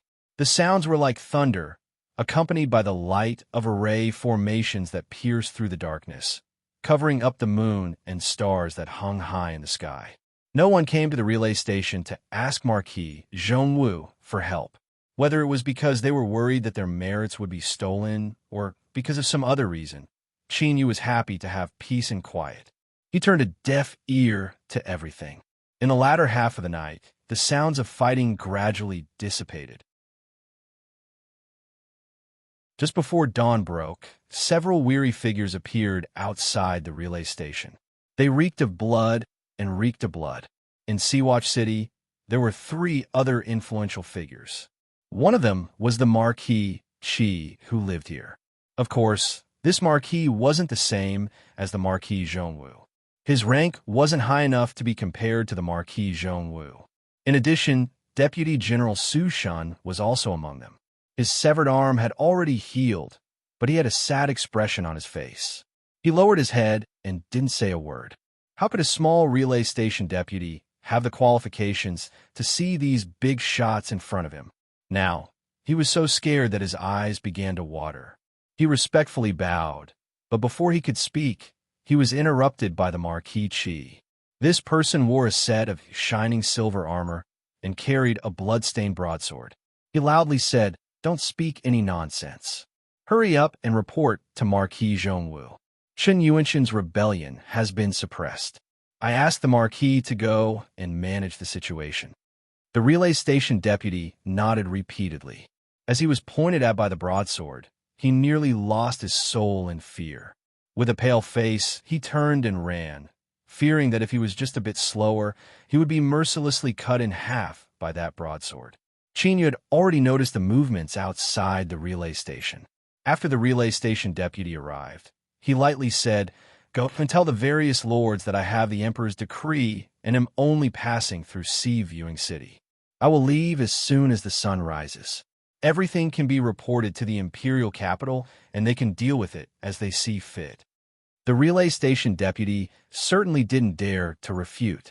He could only run back and repeat the Marquis's words.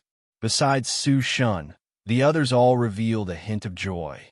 Before, they didn't come to the relay station to ask for help because they were worried that this great merit of quelling the rebellion would be swallowed up by the Marquis.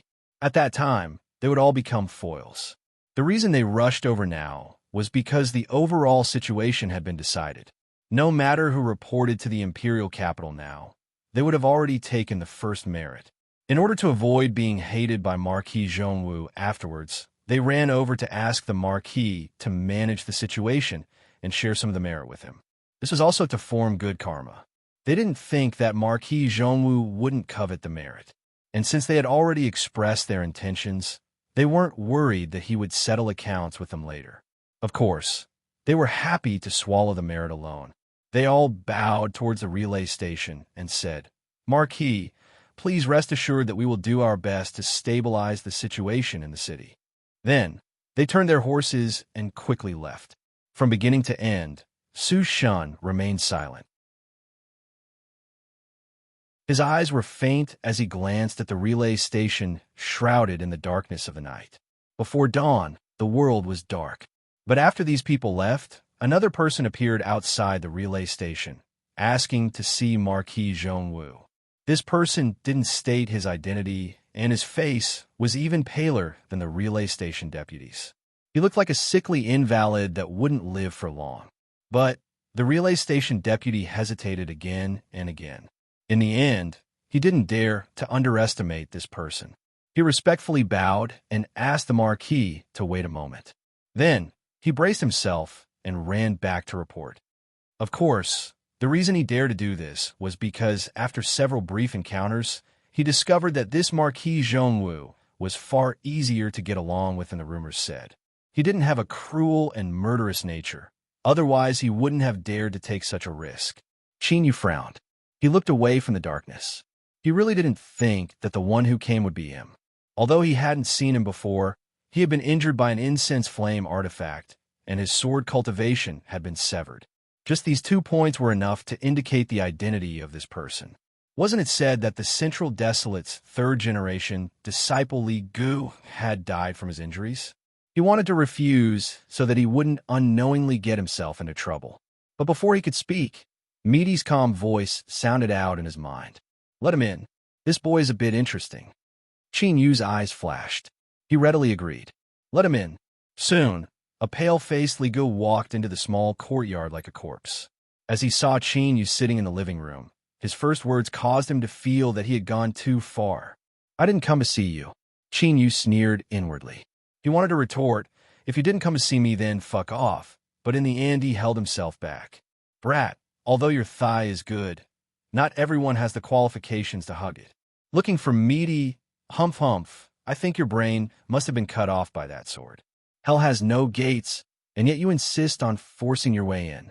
There was the sound of footsteps, and Meaty walked in. She walked to Qin Yu's side and sat down.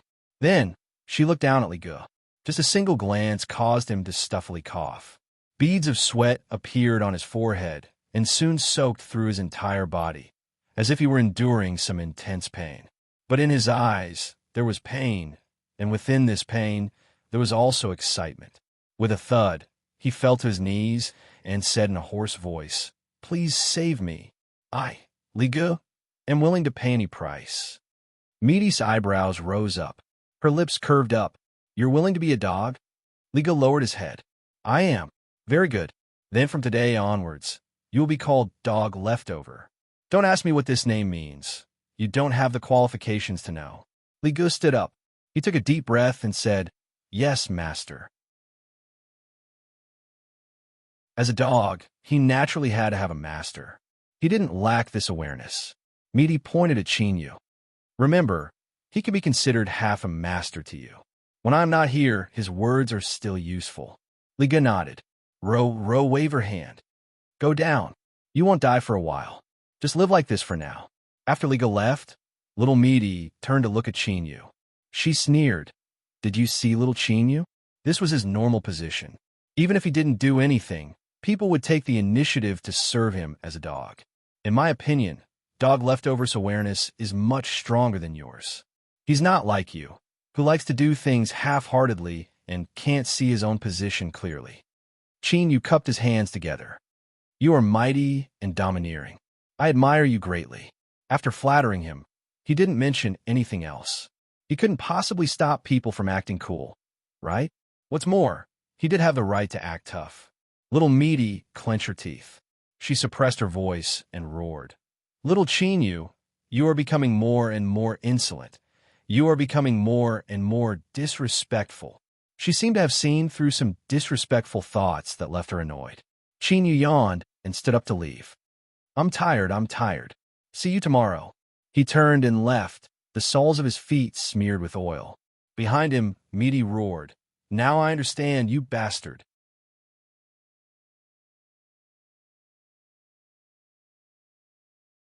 Chapter 1599. That day, on the eve of the darkest dawn of the night, the entire city lore mansion had been destroyed in the great battle. Broken walls and broken corpses littered the ground, most of them broken and incomplete. The earth was dyed red, and the air was filled with the thick scent of blood. Within the iron cage, inscribed with talismans, Chen Yuanshan's hair was disheveled and his limbs were broken. Two thick black chains had pierced through his shoulder blades, imprisoning his cultivation. Blood flowed from his wounds, constantly dripping to the ground through the gaps in his armor. This traitor was actually still alive. This was indeed something that surpassed everyone's expectations. After all, compared to being escorted to the capital and being judged by the great emperor, it would have been far better to commit suicide. At least he would have suffered less physical pain and would have preserved some of his face from when he was alive. But a living traitor was far more meritorious than a corpse. Since Chen Yuanshan didn't have the courage to commit suicide, the meritorious officials in the city were naturally satisfied. They had already investigated everything and all the evidence was conclusive. Chen Yuanshan's treason had become an ironclad case. Only like this could they feel at ease sending him to the capital. Otherwise, if something went wrong, not only would they not have earned any merit, but they would also be shamed. Escort the traitor to the capital, set out. The Marquis of Guichi had an excited expression. He roared out loud and brandished the saber in his hands, his face filled with high spirits. He never imagined that one day he would be able to personally place Chen Yuanshan, who had never looked him in the eye, into a cage used to transport serious criminals. It was truly a joyous event. The carriage pulling the cage slowly drove out of the ruins of the City Lord Mansion. At this time, the thick darkness above was rapidly fading away. The 9 suns rose, dispersing the darkness of the world. Numb faces slowly appeared on both sides of the road. They saw Chen Yuanshan imprisoned in the iron cage. Their faces twisted and they clenched their teeth, revealing endless resentment. Their homes were mostly located around the City Lord Mansion. After being affected by the previous rebellion, they had been smashed to pieces. Every one of them had lost countless family members and loved ones. Towards Chen Yuanshan, who had caused all of this, after a brief moment of disbelief, they were filled with deep resentment. "You dog thief, Return my daughter. Chun Yuanshin, you will die a horrible death. I curse your Chun family to be exterminated to the 9th generation. Bang! A rock smashed heavily into Chun Yuanshin's forehead, tearing open the wound and causing blood to flow out. The crowd fell silent. Seeing that the escorting soldiers didn't say anything, pieces of rubble, eggs, mud, feces fell from the sky. They wished they could tear the high and mighty city lord into pieces on the spot. Chun Yuanshin's body was still curled up, protecting his vitals without moving. Behind the surging tide of people, a window near the street quietly opened a crack. A pair of eyes looked at the scene before them, and their eyes quickly turned red. As he panted heavily, he reached out to grab the window. If you want to die, you can jump out. But if you do that, you will be letting down everything your father has done. Li Ruhua sat on the chair, holding a teacup in her hand as she spoke slowly. Her voice was extremely cold and emotionless. Chun Shangle's body trembled and his eyes were bloodshot. He didn't turn his head as he roared, "Save him. You can do it. I am willing to pay any price." Li Ruhua took a sip of tea, her tone even colder. "Your life was saved by me to begin with, so the current you has no qualifications to discuss conditions with me." She put down the teacup. After a moment of silence, her tone softened. "You should know that the reason your father chose to take this step was to exchange his own life for your survival. And I cannot save him." At this time, within the iron cage, Chun Shangle suddenly looked up. In his calm and wooden eyes, there was a trace of gratification. Then, he shook his head in an imperceptible but firm manner. The procession gradually moved away. The crowd on the street also followed. After the chaos, the silence made it easy for one to fall into a trance. Chun Shangle fell backwards. He lay on the ground like a piece of dead wood, his eyes closed as tears of blood flowed down his cheeks. "Cry.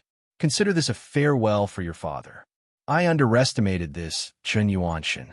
But you must remember that the reason your father ended up in this situation is all because of the loyal Marshal Marquis Ning Qin.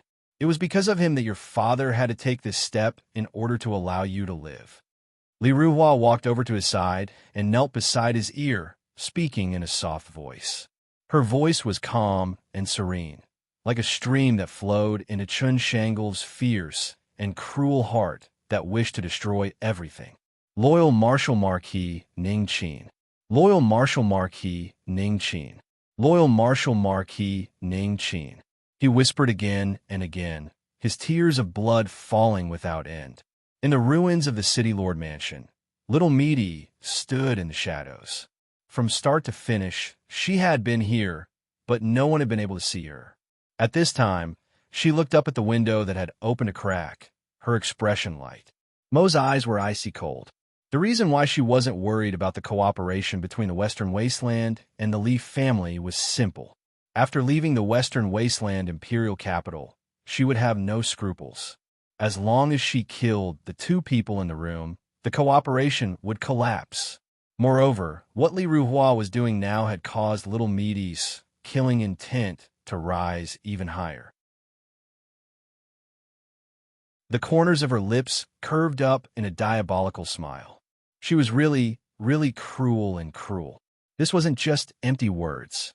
Killing someone was an extremely simple matter. Only Qin Yu was different.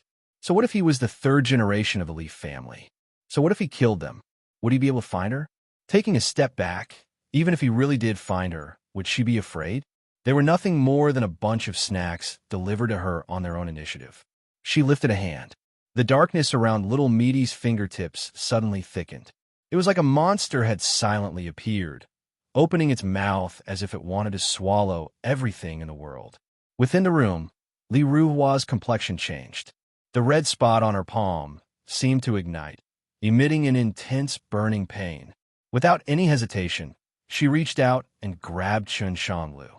With a shout, the two of them vanished from sight. Little Meaty's eyebrows arched up. She maintained the posture of her fingertips and frowned, revealing a helpless expression. "How annoying. Why did you stop me?" "Provocation? Can this be considered a provocation?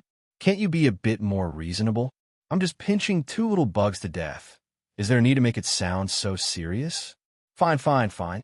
If you say you won't kill them, then you won't kill them. Can you not be so hostile? For better or worse, we have been neighbors for many years. Humph, I understand. I will go back earlier. Stop nagging and nagging me to death. She turned and left. Her eyes darkened, and an icy cold ruthlessness surged within them. Swish, little Meaty disappeared into the darkness. Your Majesty, I don't understand.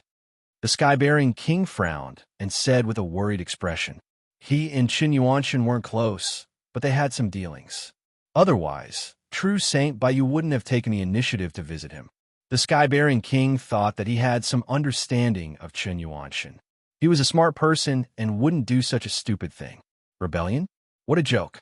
Unless there was a great change in the world and there was a calamity, no one could shake the rule of Imperial Zhou.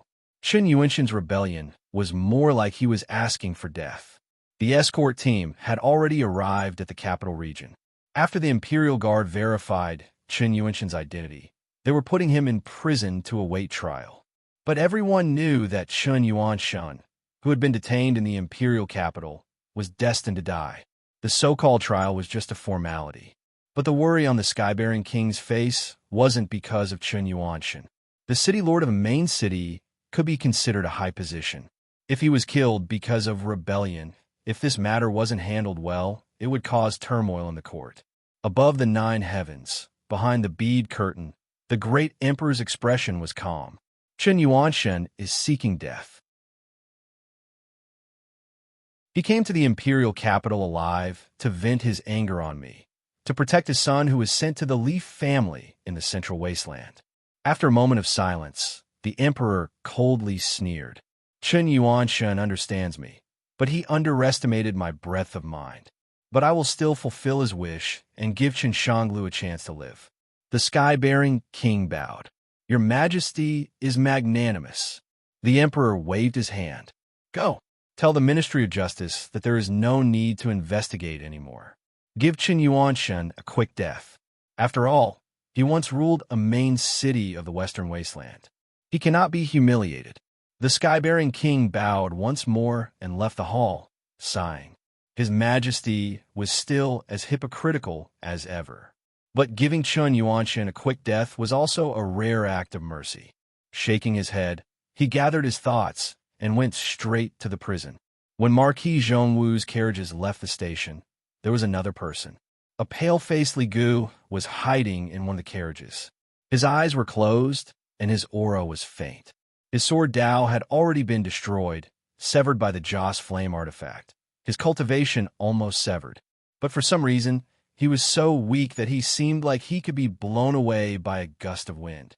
Yet, he gave off a dangerous feeling. Maid Baiji was also in this carriage. She wore a white robe that covered her entire body, revealing only her eyes. Before they left, she was driven out by Ruru. Although her expression was calm, she was not happy in her heart. Looking at the pale-faced Li Gu, Baiji frowned as a cold glint flashed across her eyes. Why did the Lord take him in? He was just a cripple. Could it be for Marquis Zhongwu? Although the Lord's cultivation was high, and she could not guess, it was not an ordinary matter to save such a cripple. It would cause serious damage to himself. Thinking of this, Baiji's eyes became colder. At that moment, Li Gu opened his eyes. His eyes were dim, but extremely sharp. At that moment, he gave Baiji a cold stare. He gave Baiji a feeling that her heart had been seen through. I have no ill intentions towards you. I hope you don't try to kill me. After a moment of silence, Li Gu continued to speak. His voice was slightly hoarse, revealing a heart-palpitating taste of blood. Believe me, although you are strong, if I die, I can take you with me. Baiji's pupils shrank. She wanted to sneer, but her intuition told her that Li Ji's words were true. He did have the ability to drag her down with him. Why? Li Ji's swordsmanship had clearly been broken and his cultivation had been destroyed. He was a cripple. Li Gu closed his eyes and continued to meditate. His current physical condition was very bad.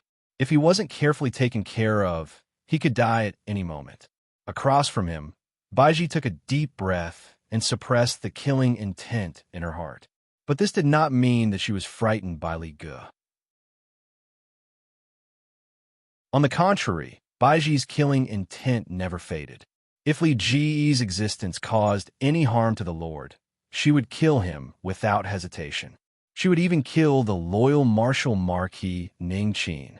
So what if they perished together? She was already tired of living. As long as the Lord wasn't harmed, everything was fine. Qin Yu opened his eyes. He hesitated for a moment and said, "Can you not sneer at me like that? I'm a little scared."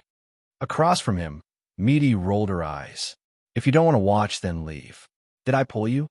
Qin Yu choked for a moment. He changed his position and turned his back to her. He closed his eyes, thinking that these days were really hard to endure. When would it end? But as he thought about it, besides the Western Wasteland great emperor joining forces with the Li family, there was also the fierce tiger from the Yi family that wanted to kill him. What a headache! He feared he could only endure it for a short period of time. Then he would endure it. As a man, he had to be hard when he needed to be hard and soft when he needed to be soft. This was the philosophy of survival. Misty humphed. She looked away and closed her eyes. She thought that a stupid woman was indeed a stupid woman. She took things for granted. Worry about me? Do I need to? This great shaman of Meng Mountain had a high cultivation, but he was a bit blind. Besides a decent swordsman, what use was there in saving him? He might as well die and end all troubles once and for all, lest he implicate others. So, although Misty kept her by his side as a maid, she didn't try to save her. She might as well take a look first. If she died while looking, then that was because her fate was bad and she couldn't blame anyone else. Or perhaps one day when he was in a good mood, he would casually save her. Outside Sea-Watch City, 10,000 miles away, in a mountain cave, Li Ruhua slowly opened her eyes. Although she had been meditating for several hours, her complexion was still deathly pale. She looked down at the faint red spots on her palms.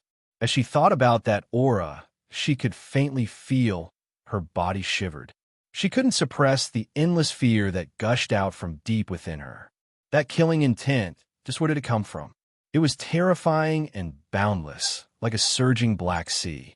A single wave could cover the world.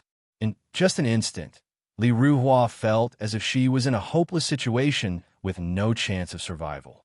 Although she had smoothly borrowed the strength of the red spots to travel through the world and leave Sea-Watch City, Li Ruhua's intuition told her that it wasn't that the other party didn't have the ability to kill her ahead of time, but for some unknown reason, the owner of that killing intent had suddenly chosen to give up.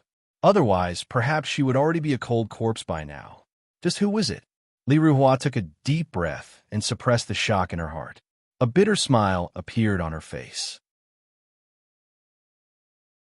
Before she left the Li family, she had always thought that the world was vast. As long as she didn't provoke those high and mighty characters, she would be safe and sound. She could go anywhere she wanted in the world.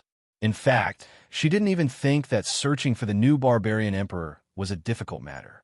But in just a short period of time, reality had taught her a serious lesson. In the imperial capital, Li Ji's swordsmanship cultivation had been severed because of the nine-tailed monster fox. Now, her whereabouts were unknown, and she didn't know if she would ever see her again. And in Sea-Watch City, she inexplicably encountered a terrifying killing intent and was just inches away from death. Li Ruhua's complexion changed. She suddenly thought of a possibility. Was the killing intent she felt related to the new barbarian emperor? Before, she had guessed that everything that happened in the imperial capital was a trap. But then she thought of the central desolate divine continent and the large sects that competed with each other. But why couldn't this be the barbarian emperor's plot? And this plot itself was to plot against the Li family and also to conceal their line of sight and then protect them. If this was true, then there was only one explanation for the terrifying killing intent she encountered in Sea-Watch City. The barbarian emperor was preventing her from approaching Marquis Zhongwu. At this moment, Li Ruhua's eyes brightened.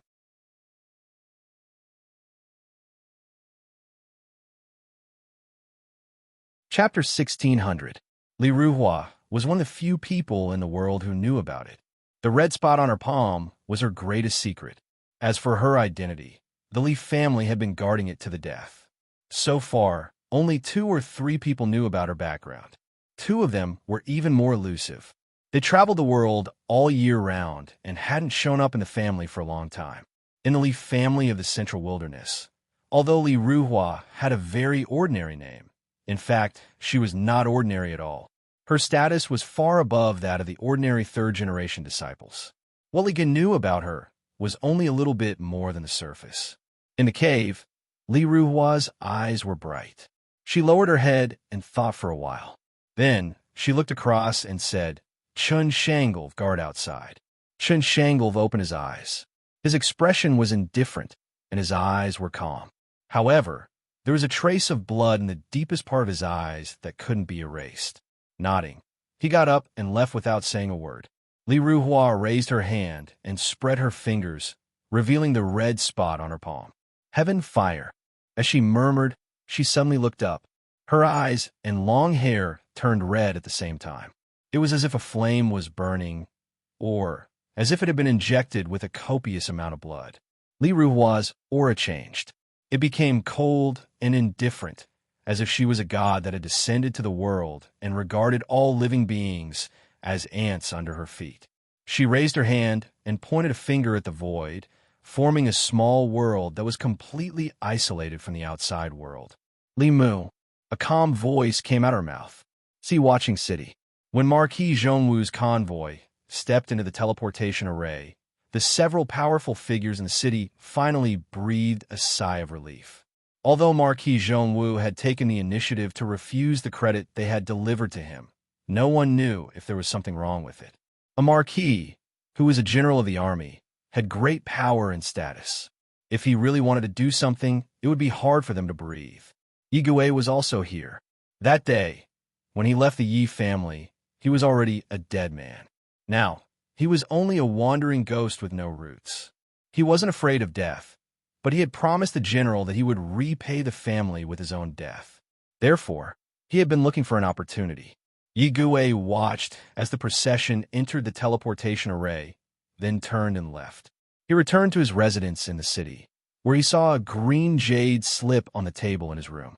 The material was very ordinary and could only record some simple words. He glanced at it and picked it up. After several breaths of time, he exerted a bit of strength in his fingers, and the jade slip quietly shattered, turning into powder. Yigui stood up and respectfully kowtowed 3 times in the direction of the imperial capital. When he stood up again, there was a smile on his face, as if he had been relieved of a great burden. "Your Majesty, I still feel that Li Siji's words can't be trusted after he went crazy. It is likely that he is a partisan plan. When you faced Marquis Zhongwu, I can understand that you were cautious because of what he did. But this is still a very risky move." The little eunuch had a rare, solemn expression on his face. He bowed as he stood in front of the palace, his tone heavy. What if this is still the scheme of that race and the Central Wastelandsley family? After all, the loyal Marshal Marquis Ningqin is no longer an ordinary chess piece. Once he is destroyed, His Majesty's entire plan will suffer an irreparable loss. Above the 9 levels, behind the bead curtains, the Western Wasteland Great Emperor had a calm expression. "Li Zhouqing, with what status are you speaking to me?" The little eunuch bowed even lower. He calmly said, "I am your Majesty's servant, but I am also a servant of my Western Wasteland. I have overstepped my boundaries with sincerity. I ask that your Majesty investigate this clearly." "Humph!" The great emperor coldly sneered.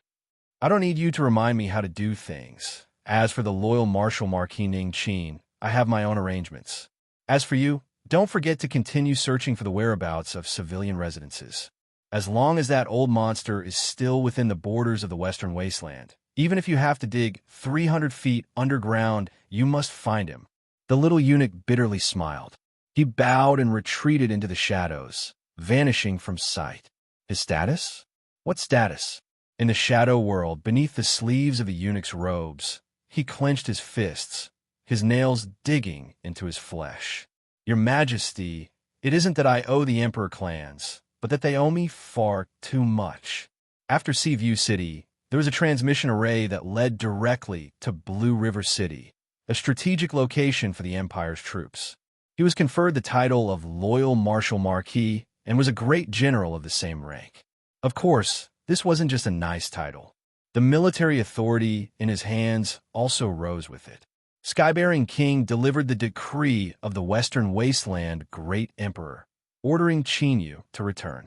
When he arrived at the Western Border Army camp, he also delivered the Tiger Seal to dispatch troops. On the Blue River side, it was clear that they had already received a notice from the military headquarters ahead of time.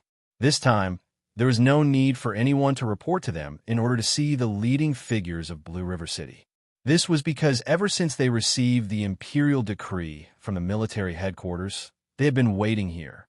Today's loyal martial marquis was naturally different from the golden general of the past. General Zhongshan was still in the crowd, but his ranking was at least 7 or 8. It was clear that when True Saint Bayou said that he would be in charge of the training of Blue River City's troops, he was trying to flatter Chinyu. In fact, the 20 counties to the east of Blue River City truly did have a territory of over 20 counties. This was the only reason they were able to station tens of millions of troops. This was the #1 strategic location in the entire empire. The one truly in charge of the training of Blue River City's troops was an old general who had retired from the battlefield, Yi Qinxing. That's right, he came from a most ancient Yi family.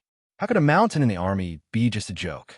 Even though he only had one leg and one hand left, and they were all replaced by puppets, making it slightly inconvenient for him to walk around, he was still a great figure within Blue River County.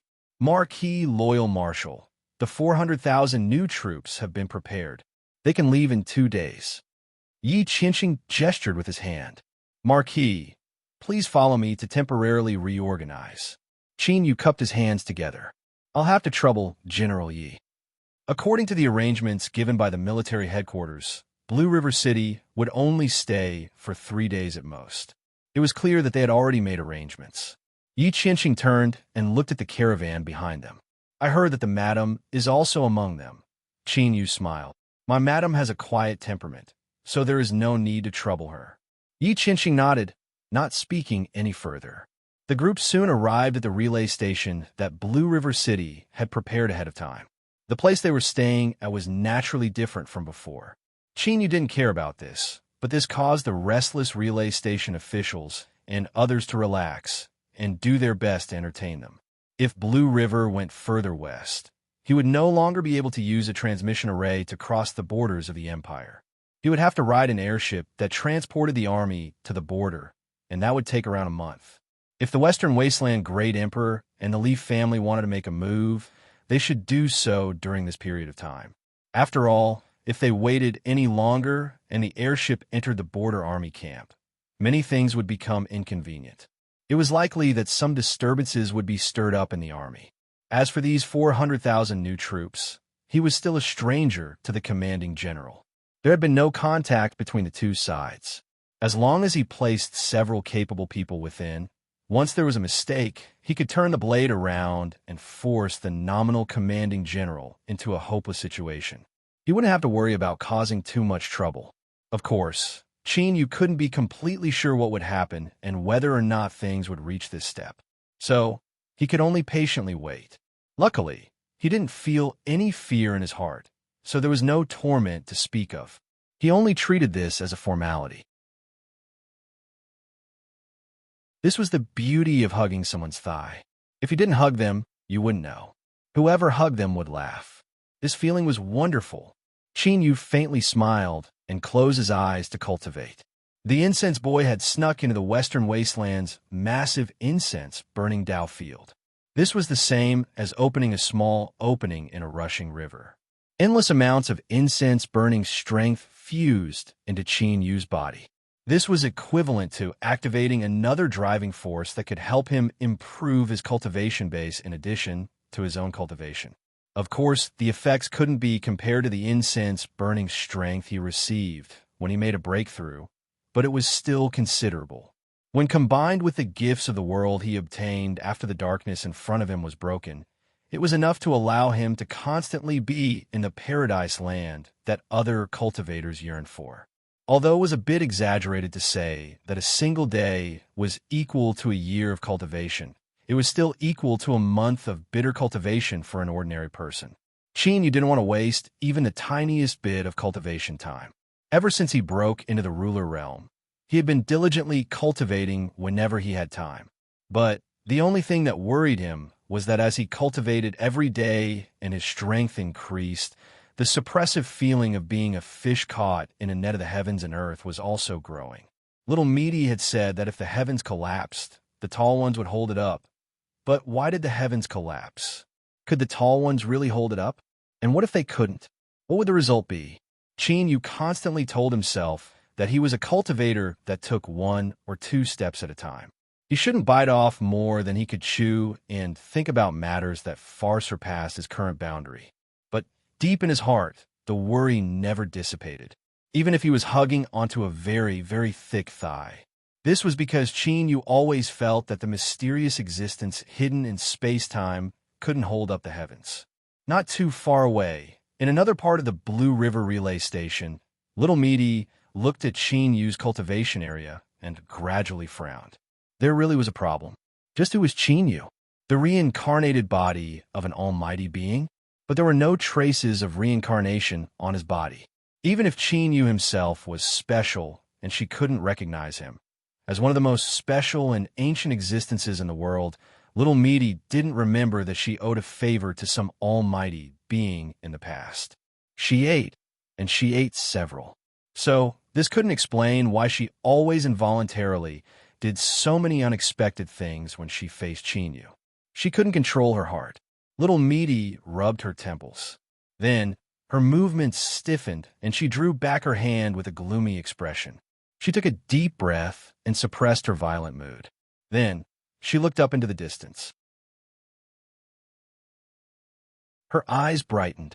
After several breaths of time, she composed herself.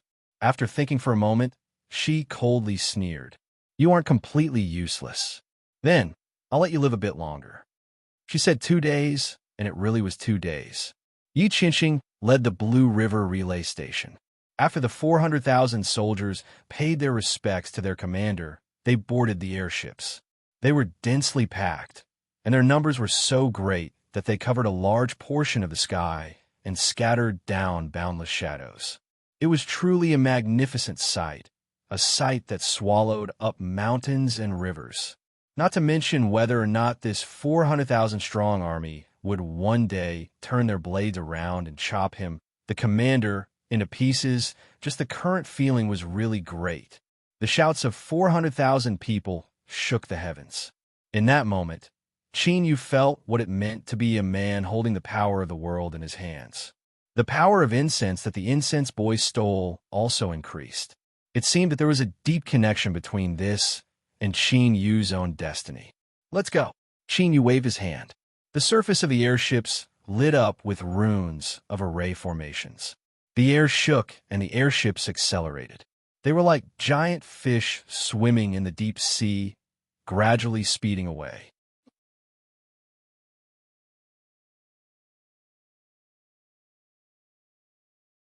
Chapter 1601. Strange things had happened in the Devil sect recently. The commotion was so big that it had alerted the higher-ups in the sect. The first incident was about a disciple of a small and unknown sect in the Devil sect who suddenly fell into a coma for no reason. When he woke up 2 days later, his cultivation had increased tremendously. He also learned a supernatural power called ocean reversal from somewhere. It had the power to move mountains and drain oceans. It caused the river to flow backwards and drown half of the mountain. A few of his fellow disciples who had bullied him for many years were killed on the spot. It was quite a commotion. The second thing was that in a city, there was a son of a rich family. He was born a fool, but after one night, he suddenly became enlightened. He was knowledgeable and could speak logically. His relatives were shocked, and they invited an immortal master to perform a ritual at great cost. Finally, it was confirmed that this son of the first wife had not been possessed or possessed. He had really opened his spiritual aperture and obtained great knowledge that was close to talent. If that was the case, it wouldn't have been worth the attention of the Devil sect. After all, there were countless opportunities in the world. Someone might get one day and change their fate. This had happened more than once in the history of the Devil Sect. However, the third thing was too shocking. It was a Devil Sect protector who was in seclusion. He was already at the end of his rope and couldn't see any possibility of breaking through.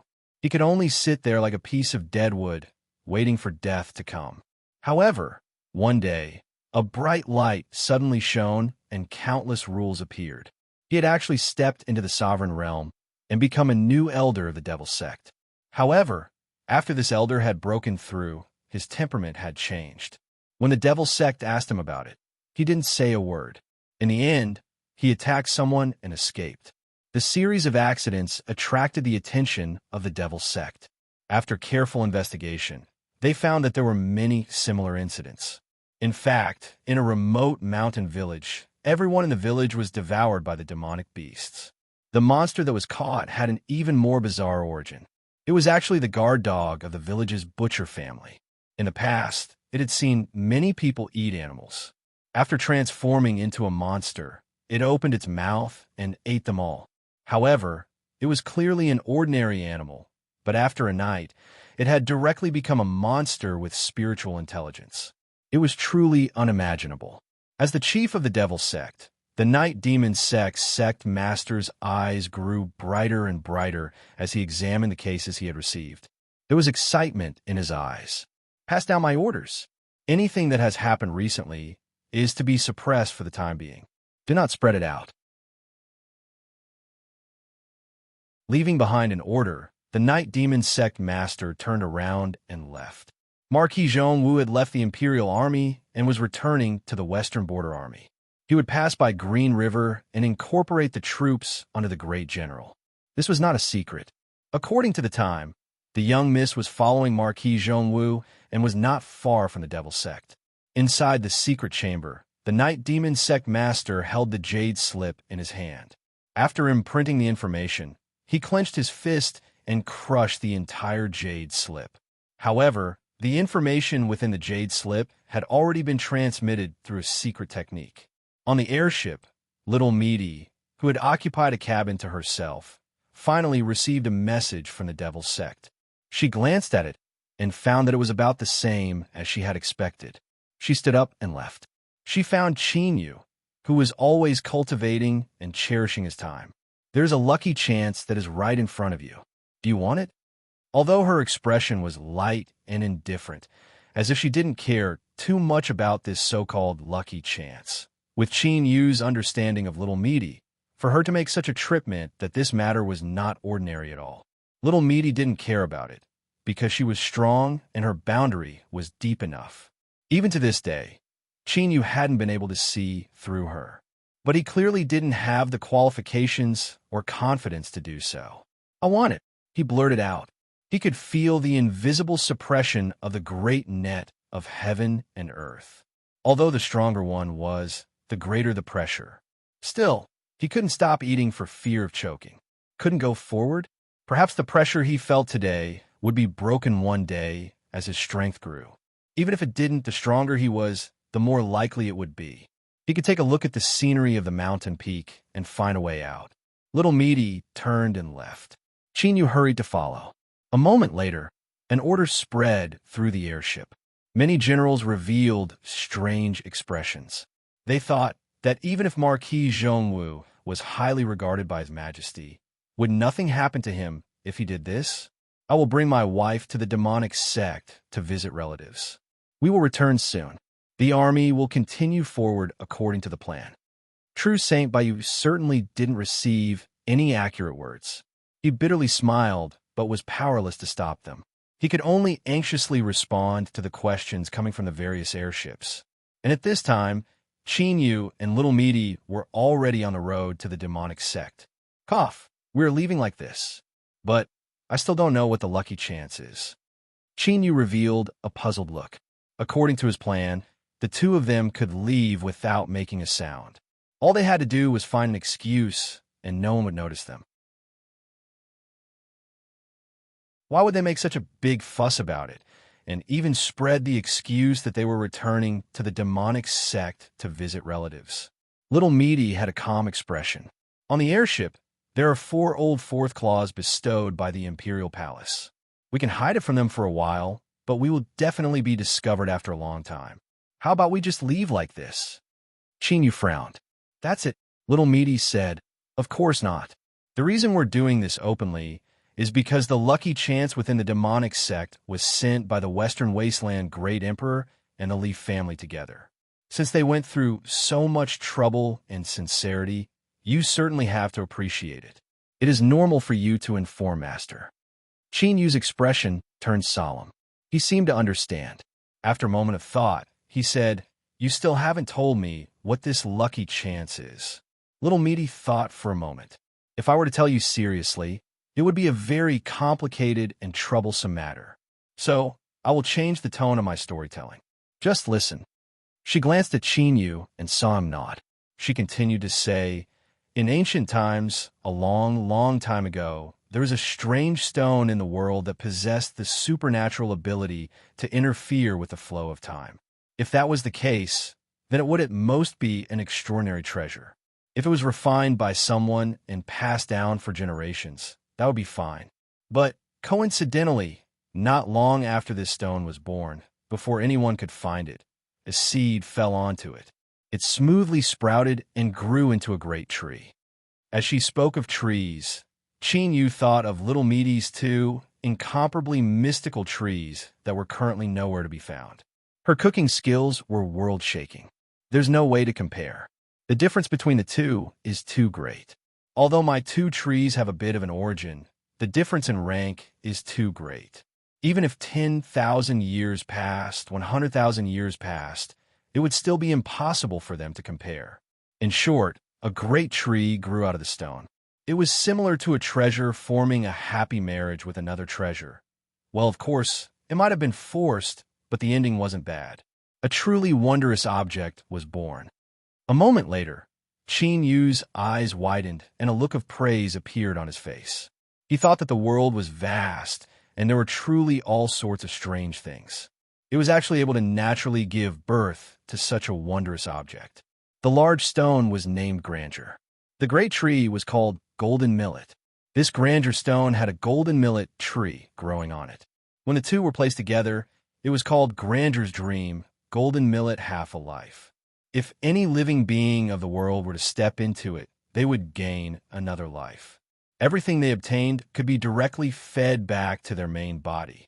Thus, there was the phrase reaching the heavens in a single bound. There was also the phrase suddenly a spring breeze comes, thousands of pear blossoms bloom. There was also the phrase hearing the great Tao in the morning, chickens and dogs ascend to heaven. There were so many things in the world that one could find their roots in. After thinking for a long time, Chinyu's eyes brightened with anticipation. Then, he suddenly thought of something and his complexion changed. "You've said so much. Grandeur descends into Golden Millet Dream. But not just anyone can enter." Little Meaty glanced at him and coldly coughed. "Since I allowed you to come, I naturally have a way. Just wait." Chinyu nodded. But just as he began to move, he suddenly felt a wave of weariness wash over him. His eyelids ached unbearably. Before he could even react, his body slumped and he fell into a deep sleep. Little Meaty turned and reached out a hand. She hugged Chinyu, a look of disdain on her face.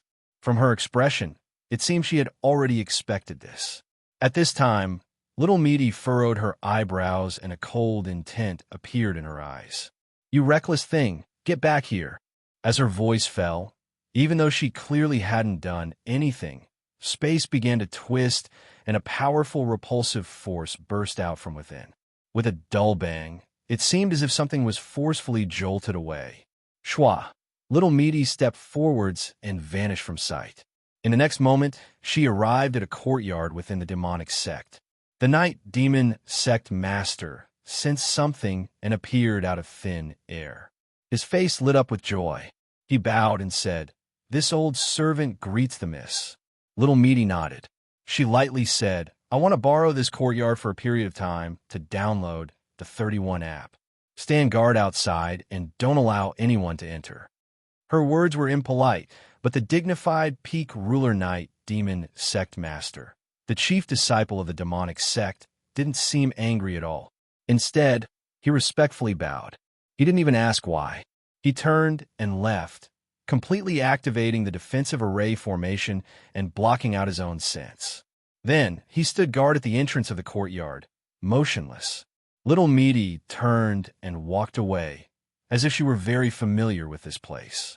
She activated a mechanism and passed through several trap arrays and killing arrays, arriving at an underground chamber. After placing Qin Yu on a cushion on the ground, Little Meaty walked to a corner of the chamber. She swept her eyes around and sneered. "Since you know I'm here, why haven't you appeared on your own initiative? Do you want me to capture you?" With a light tremble, space shook and a tablet appeared. Fog lingered above it, condensing into a little person. He revealed a look of fear and alarm as he bowed towards Little Meaty. Don't worry, a little thing like you isn't even enough to fill the gaps between my teeth. You're also stained with bad luck, so I'm too lazy to open my mouth." She lifted a hand and pointed to the tablet. "But this thing you're living in isn't bad at all. I want to take it and use it." The little person nearly cried. It fell to its knees and kowtowed again and again. Little Meaty's eyes were ice cold. "You don't want to?" The little person froze. He was on edge and could only nod in aggrievement. "Then come out." The little person didn't want to. This tablet was the foundation of his life. If it was taken away by others, his only fate would be to fade away. But as he looked at the impatient Little Meaty in front of him, he didn't dare to delay at all. Otherwise, he feared he really would be smashed to pieces. Did he really think she was poking around just for fun? No, that was a naked threat. The fog violently tumbled. The little person that had just emerged was pinched between two fingers and pulled out. Before she could scream out loud, her vision darkened and she fell unconscious. Little Meaty licked her lips. She thought that this little thing was far too stupid. Don't be fooled by how she said she didn't care before. But the truth was that she was a bit greedy. Eating her could also be considered a small tonic. But at this time, Little Meaty suddenly frowned. A trace of dissatisfaction appeared in her eyes. She looked at the unconscious little person in her hands and then put it away somewhere. She lifted a hand and pointed between her eyebrows. "Don't forget what you said today, otherwise I will definitely be angry." She turned and glanced at Qin Yu. Then she stepped forwards and her body instantly faded away, fusing into the lingering fog of the tablet.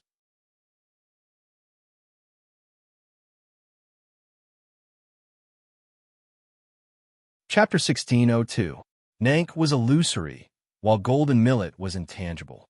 Even though it was right in front of him, it was still difficult to see with the naked eye and impossible to lock onto with his divine sense. This was a gift from heaven and earth, a natural magical power after the two treasures tied the knot. Limu obtained them by chance. It was not an exaggeration to say that he had walked on a heaven-defying path of luck. Of course, he himself was the luckiest person in the world. It was very likely that no one else could compare to him. He could pick up a treasure just by tripping while walking, and he could have an epiphany and break through to the next realm just by turning over in his sleep. In any case, if one really wanted to compare them, then one would have to live up to the old saying, comparisons are odious. Odious to death. Because it was really hard to believe that there could be such a lucky person in this world. The key was, why was it so? We were all living people, and Limu did not give us an extra head or arm. Along the way, there were many people envious and jealous of him. So many that Limu had already learned not to care about it. Because almost everything he encountered, as long as it was in front of him, could be included in his scope. Above the devil's sect, under the sun, there was no cover. There was only a large stone floating in the air. Its surface was gray and covered with tiny cracks. It looked inconspicuous at first glance. Now, above the stone, there was a big tree with lush branches and lush leaves. Wisps of smoke rose from the bottom of the tree and were sucked up by the greedy branches and green leaves, without any leakage. Sitting on the protruding stone, Limu controlled the fire with one hand and held the fish stick in the other. His eyes were serious as he roasted the fish carefully. At this moment, with a light pop, a spark sprang out and exploded. Li Mu raised his eyebrows and looked a little surprised. But when he closed his eyes to sense, he found nothing. This made him feel a little uneasy, so he looked a little embarrassed. Raising his head to look at Li Ruhua, who was meditating with her eyes closed on the other side of the fire, he coughed lightly and said, "Ruhua, although I have always trusted your judgment, this time seems to be a little different. Are you hiding something from me?" Li Ruhua opened her eyes and nodded calmly. "Pa." Li Mu raised his hand to cover his face. The corners of his mouth twitched, and he said with a wry smile, "Why can't you just say it? If you do this, someone might die." Li Ruhua's mouth curled up, showing a little smile. "Did he go in?" Li Mu nodded, and the wry smile on his face deepened. Li Ruhua stood up and clapped her hands. "Don't worry. I'm very confident in your luck. Even if everyone dies, you'll still be alive and kicking." She walked to the side of the tree and patted the trunk. "Let's start working. Let me in." Li Mu raised his eyebrows. "Is it fast?" Li Ruhua sighed softly. "Li Ji's death has something to do with him. It's good enough that I didn't kill him. Should I really give him an opportunity?" Li Ruhua, Li sect. Li Mu snapped his fingers. Li Ruhua sat cross-legged. Before her consciousness fell into darkness, Li Mu's voice rang in her ears. "I've told you before, don't talk nonsense. What if it comes true? Let's see what you can do. Go and come back quickly. Maybe you can catch the fish." Li Ruhua's mouth curved into a cold smile. "Comes true? I'm afraid I won't have that chance." Her vision darkened. When it lit up again, she had already appeared beside a cheerful stream. Above their heads, a great sun hung high in the sky. White clouds floated in the sky, moving slowly in the breeze. She took a few steps forward, looked down at the river, and looked at her current appearance. Li Ruhua's face darkened. Damn Li Mu. He actually let her show her true appearance here. Although it was only 70 to 80% similar, it still revealed the secret of heaven. She clenched her teeth. But now that she was in yellow millet country, she could only endure. Once she got out, she would deal with Li Mu. There was the sound of falling into the water, followed by a cry of surprise. Li Ruhua helplessly turned around. Sure enough, in the stream, she saw a young boy who was drinking with a cow. He was struggling to get up. When she glanced at him, his face immediately flushed red. With a humph, Li Ruhua turned around and walked away. But after taking 2 steps, she stopped and turned to look at the boy in the river. "Hey, where is this?" The young boy was stunned. He couldn't believe that there was such a beautiful voice in this world. But when he saw the face in front of him, he felt that it was only natural. He stammered, This is Nank country."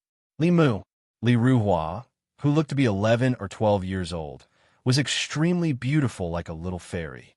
She couldn't help but grit her teeth and scream. "He did it on purpose. This bastard, he must have done it on purpose." The young boy was dripping wet. Looking at the scene in front of him, he suddenly realized that when a woman was angry, she wasn't as scary as his mother. She was like a man-eating tiger, but she could still be so cute. After Li Ruhua screamed, she lowered her head and thought for a moment. Then, she crooked her finger and said, "Boy, this cow of yours is pretty good. Can you give it to me?" "A cow." The young boy's eyes widened. He stammered, "It is my mother said it's the betrothal gift for my wife." Li Ruhua smiled. "Okay, give it to me. When I grow up, I will be your wife." Soon, the little girl riding the cow found it difficult to travel along the stream. She wanted to walk and walk. She wanted to cross the border of Nank country and go to yellow millet country to find that person. This was a very long journey. As for becoming a wife when I grow up, I'm really sorry. I won't stay here for too long. I'll leave after I kill someone. So betrothal gift or not, it doesn't matter at all. Suddenly, the sound of running footsteps came from behind. Li Ruhua frowned her beautiful eyebrows and turned around. "What are you doing? The cow is already mine. You promised it yourself. Are you a man going to go back on your word?" She was a bit annoyed. If it weren't for the fact that she was in this world and the price she had to pay for maintaining a clear mind was that she couldn't casually attack, then this boy would have already been sent flying with a single slap. The young boy's face flushed red. He gasped for breath and shook his head. No. I just came to tell you that my family lives in Ox Village. The first one on the west side of the village is there. If you can't find it, just tell them you need to go to the one that sells medicine. My father is a village doctor, and he is very famous in this area. Li Ruhua had an impatient expression. I know. Stop being so long-winded. Hurry up and go back. The young boy waved his hand from behind and loudly said, There's one last thing. From today onwards, you are my wife. You must adhere to your womanly ways and don't mess around outside. Otherwise, if I find out, I will definitely chase after you and demand an explanation from you. Li Ruhua's face darkened. She forcefully patted the large yellow cow that was shaking its head. She thought to herself that she would never come back to this broken place again. And Li Mu, hurry up and close your eyes. If you dare to say a single word about what happened here, I will definitely make you suffer. In reality, Li Mu really wasn't paying attention to what was happening within the borders of the Nank country. This was because just as Li Ruhua entered, on top of the large stone that hung high in the sky and no one had discovered, a small memorial tablet inexplicably appeared. However, Li Mu felt that it was very, very large. It was large enough to cover the entire sky. The corner of his mouth twitched, and he secretly cursed Li Ruhua for setting him up. He saluted respectfully with one hand, while the other hand was still stubbornly grasping the fish that was about to be roasted. Vaguely, Li Mu felt the gaze on the roasted fish. He subconsciously tightened his grip, licked the corner of his mouth, and coughed softly. May I ask who you are, Your Excellency? The mist on the surface of the memorial tablet moved slightly, and a chuckle came from it. But the following words were very rude. Your ancestor. Li Mu's face was bitter. Although my ancestor is indeed a memorial tablet now, you can't joke like this. After all, the Li family of the Centra Desolate still cares about face.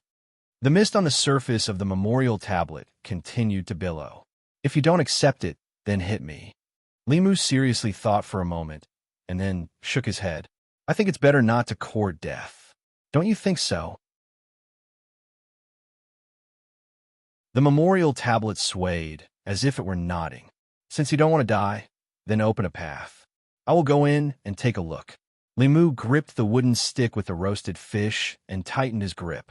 The surface of his palm was slightly pale, but his expression was still calm.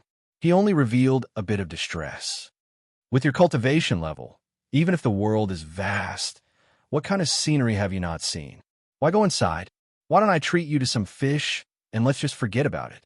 A sneer came from the memorial tablet. I think you really want to die. After a slight pause, he continued. Li Mu, you are indeed very lucky. It can even be said that you are the luckiest creature I have ever seen. But have you ever heard that a person who has always been very lucky may lose his life one day because of a small problem? For example, you don't open a path for me. This threat was really on the surface. There was no doubt about it. There was no intention of hiding it at all. Li Mu raised his hand to wipe the cold sweat on his forehead. He was not pretending, but he was really sweating, because his intuition told him that today he might really die. This was the first time that he had felt this way. He was very curious and wanted to have a try. After all, his life was really boring. It was not easy for him to have a real challenge. But when Li Mu raised his head and saw the memorial tablet opposite him, he immediately gave up the idea. He was eager to make trouble in front of a memorial tablet. It was too unlucky to make trouble in front of a memorial tablet. If he was not careful, he might really die. Wouldn't that be extremely tragic? Ahem, that's right. I was pretending to be tough just now, but there is no rule in this world that forbids people from pretending to be tough, right? Can you guarantee that you won't hurt Li Ruhua's life? A faint voice came from the memorial tablet. I promise. So fast? Isn't it a little insincere? Li Mu secretly thought, but when he looked at the impatient smoke on the memorial tablet, he decisively snapped his fingers. Swish! A cloud of smoke directly separated from the memorial tablet and disappeared in an instant. Li Mu's eyes widened in astonishment. A sneer came from the memorial tablet. Are you stupid? I didn't say that I would go in with my whole body. You think too much.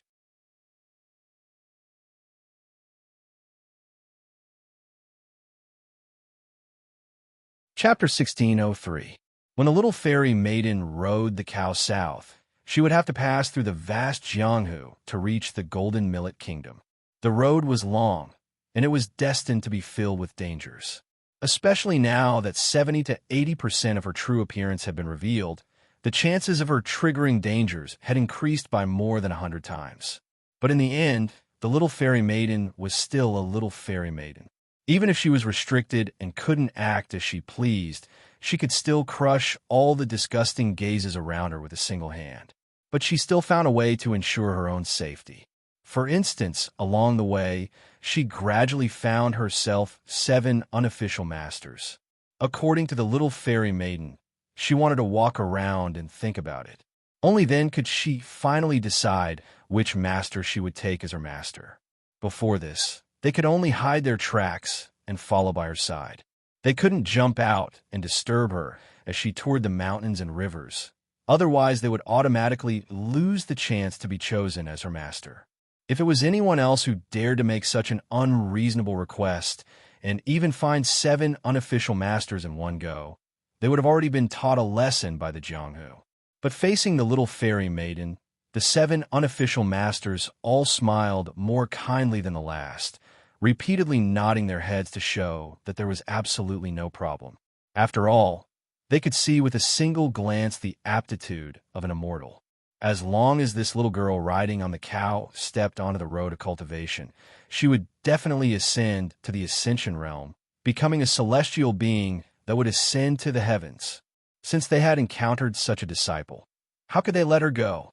Even if they died, they wouldn't. Just like that, the little fairy maiden headed south. The 7 unofficial masters were always 7. Those who didn't open their eyes didn't need her to do anything. They were directly cleaned up. Those who opened their eyes widened and their mouths drooled. But before they could even report their sect and roots, they were surrounded by several people who had appeared out of nowhere. They cupped their hands in greeting with solemn expressions. After a brief conversation, most of these people who opened their eyes sighed and beat their chests with their hands, their expressions as if their hearts had died. But there were also some who didn't care at all.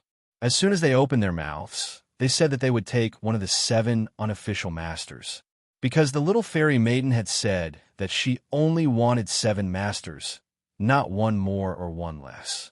She said that if they included her, they would be awe-inspiring as they roamed the Jianghu. If they weren't convinced, they would fight. The loser wanted to cry, but had no tears. They would vomit blood as they left miserably. However, the nominal masters who had been usurped were certainly not willing to miss the opportunity to have a disciple with immortal aptitude. They turned around and looked for the elders of their sections. Those who didn't have a sect went to look for their old friends. Those who didn't have anything to do with either side gritted their teeth and sold the news in exchange for a windfall. If I can't get the disciple, don't even think about getting him easily. As a result, the Jianghu of the Nank Nation was quickly stirred up. Some of the great figures that had been living in seclusion were alarmed and quietly revealed themselves. They had a great reputation, so they naturally couldn't make a move just for a mere piece of news. Otherwise, it would be too degrading. Then, after they hid themselves and personally took a look, they could no longer suppress the excitement in their hearts. They directly revealed their identities and found the group of people who were hiding beside their little fairy. When some of them saw who it was, they smiled bitterly and left on their own. Some of them were unwilling to let go and were beaten until they vomited a few vats of blood, looking extremely miserable. In short, after a few rounds of elimination, the 7 in-name masters were still 7, but they had already been replaced by those legendary names.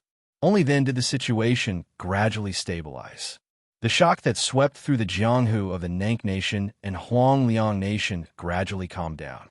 But in the Jianghu, any expert with a bit of status knew that in the current world, there was a little girl who rode a yellow bull to the south. She was someone they absolutely could not provoke. It was said that within the Nank Nation, the young master of the Haiyan County's county governor had had all 4 of his limbs broken in a moment of rashness. He had been tossed at the entrance of the county governor's mansion. Afterwards, Not only had the Haiyan County governor gritted his teeth and admitted his mistake, he had even personally gone to apologize. His attitude was extremely humble, but in the end, he didn't even get to see the young master. When he returned to his mansion, his face was deathly pale. He dragged out the young master who was moaning on the sickbed and gave him another violent beating. After this matter, the Jianghu was in a state of panic. Countless sects recalled their disciples or warned them not to provoke the young master, otherwise they would be killed on the spot. Even if they died, they would have died in vain. The sects definitely wouldn't stand up for this matter. Perhaps they would even be purged and their fates would be miserable. This was the case for both the righteous and demonic paths, but there were no exceptions. Little fairy Li Ruhua, who was riding on the yellow ox, was very clear about all of this. The reason why she was hiding in the dark and was still willing to keep her original promise to the 7 incredible masters who were following by her side was because she would occasionally sweep her gaze over them. Her gaze was bright and penetrating, as if she knew everything like the back of her hand. This caused the 7 peak powerhouses of Nank and Huangliang countries to sigh inwardly. No matter what thoughts they had in their hearts, they hesitated again and again, but in the end they didn't dare to break the rules. They chose to silently wait for an opportunity. As they headed south, the little stream that had once flowed past them couldn't even drown them. But now, that little boy's head had become a roaring river. Li Ruhua furrowed her eyebrows in annoyance. Why did she suddenly think of that cow-herding boy? Could it be that she was truly angered? She looked up into the distance. Mist rose up and turned into clouds, obscuring her vision. But Li Ruhua knew that she was already very close. This caused her mood to improve a little. Although she hadn't suffered the slightest grievance along the way, it was still far too boring.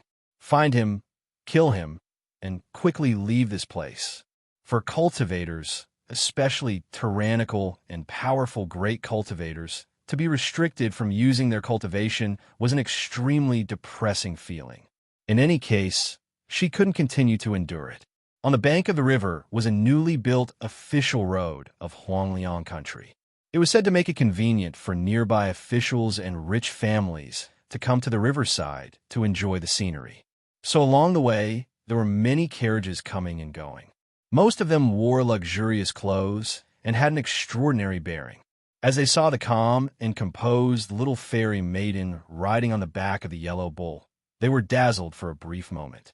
Then, their hearts were filled with excitement, but they also couldn't suppress their nervousness. Those noble young masters, who were riding on tall horses and dressed in all kinds of robes, subconsciously straightened their backs and showed their most elegant side. Their hopes weren't high, but what if the little fairy maiden riding the yellow bull took a fancy to them? At that time, it would be a heaven-shattering fortune and lucky chance. If it weren't for this, even though the scenery of the rushing river here wasn't bad, it wouldn't be so densely packed with tourists. It was as if all the handsome young masters of the right age within 1,000 miles had gathered here. Li Ruhua knew all of this like the back of her hand. She didn't need to think to figure out the hidden story. She didn't care, nor was she annoyed. After all, the two of them weren't people from the same world. If they wanted to see, then so be it. In any case, after she left, the memories of these people would become blurred.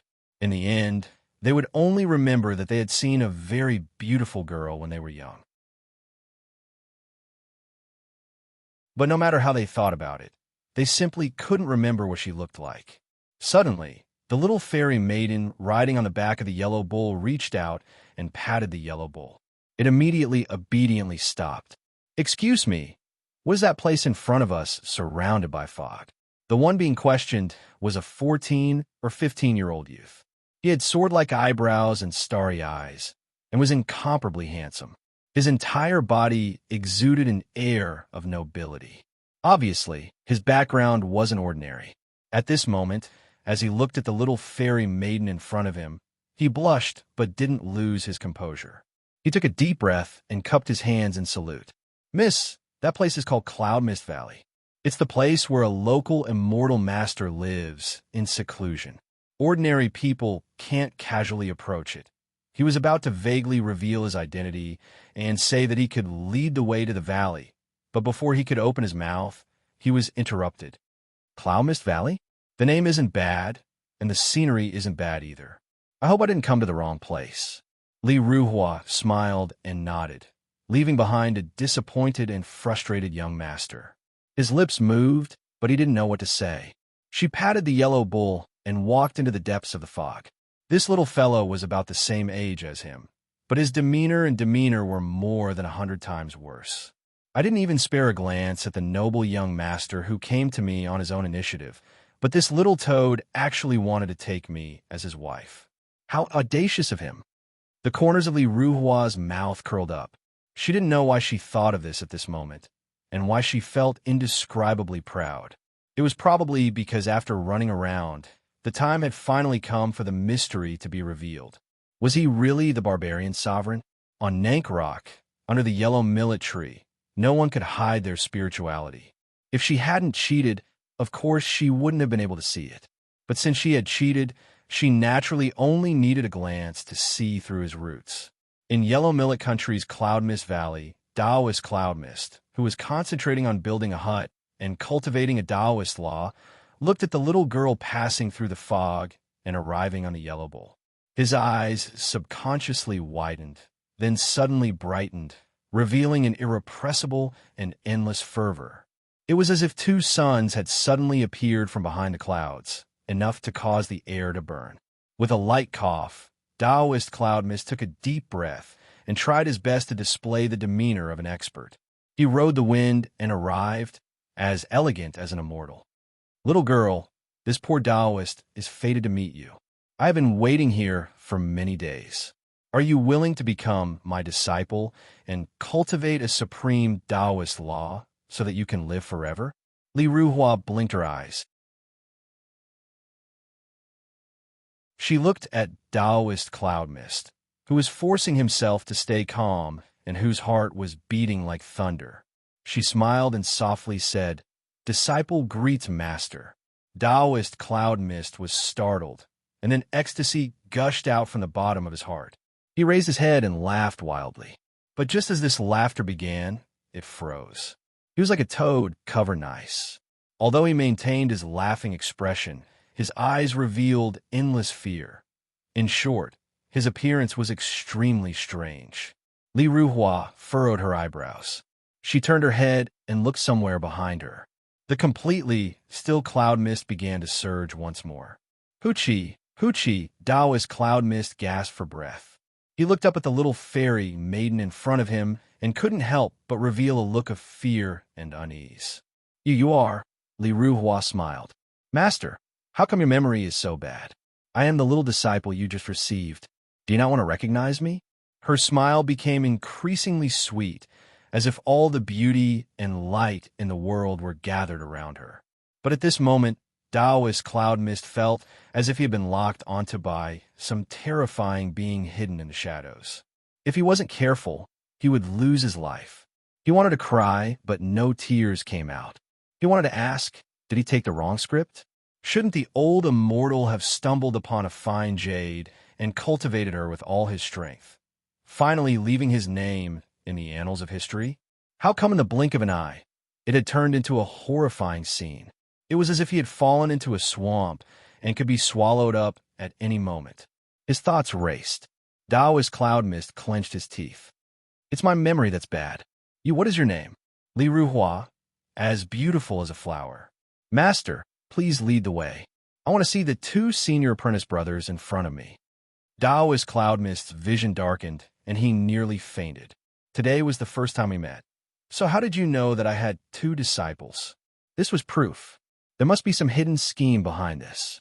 My Cloud Mist Valley is in danger. His heart wailed in anguish. He was in unbearable pain, and he was even more terrified. However, when he saw Li Ruhua smiling like a flower in front of him, Taoist Cloudy Mist couldn't utter a single word. He also didn't have the courage to sacrifice himself and shed all pretense of cordiality with her on the spot. One old and one young. They turned and walked into Cloud Mist Valley. The old Taoist bowed his head, but the little girl was bouncing up and down. It was clear she was in a good mood.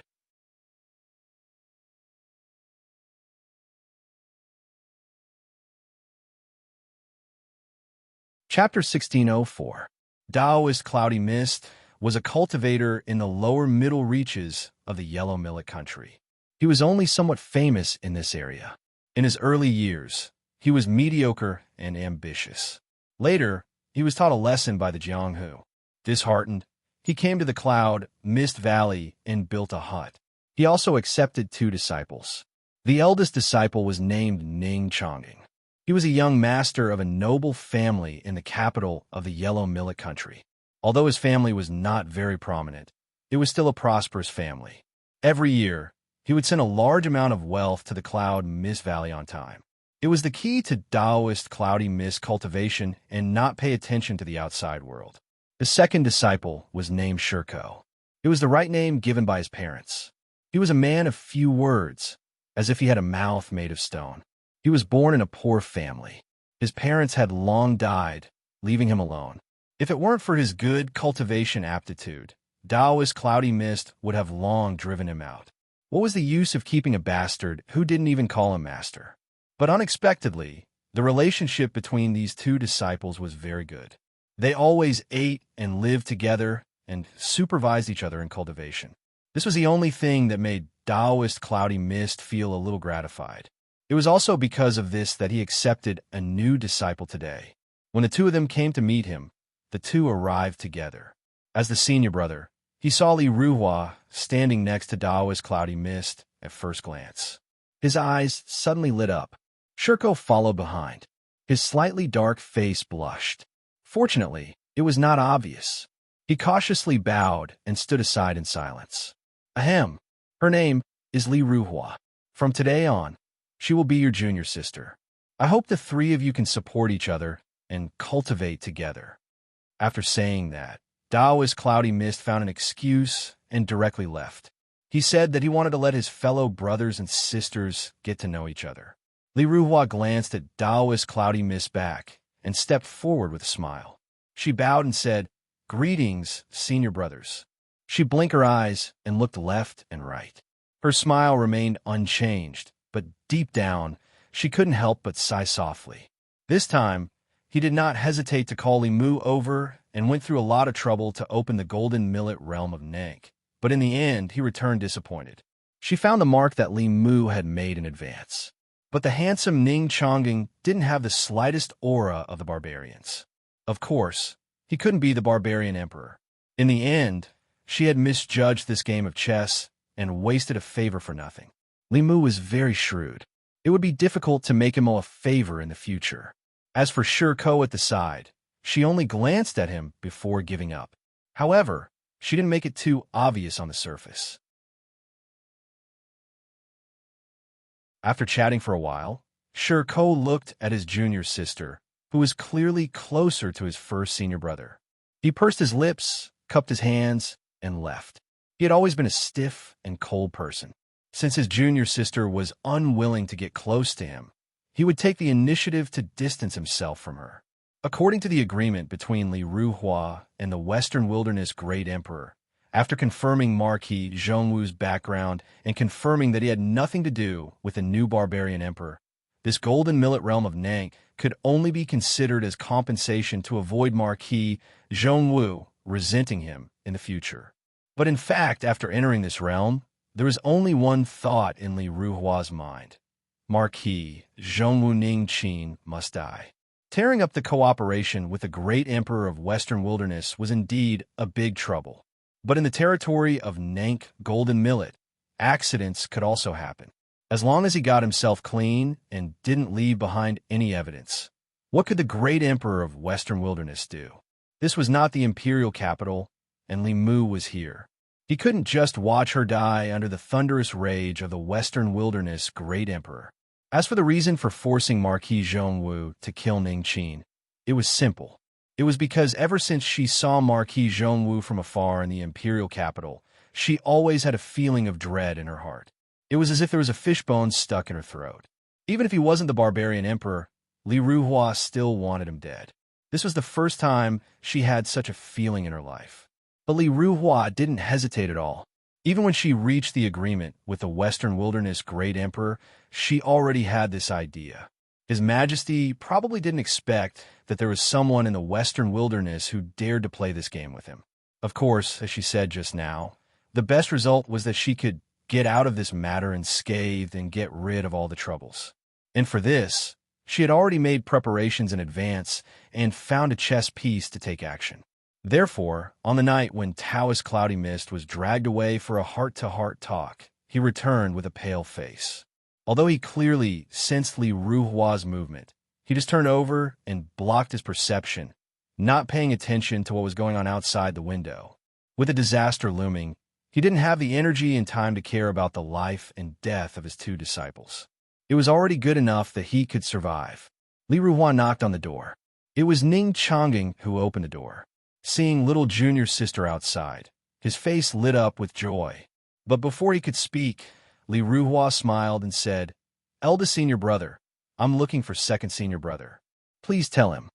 Ning Chongying was stunned for a moment before he regained his composure. He turned around and shouted, "Shirko, little junior sister is looking for you." He smiled without losing his elegance and turned back. Shirko came to the door, still silent and cautious. He paused for a moment and said dryly, "What's the matter?" Li Ruhua smiled. "It's not convenient to say.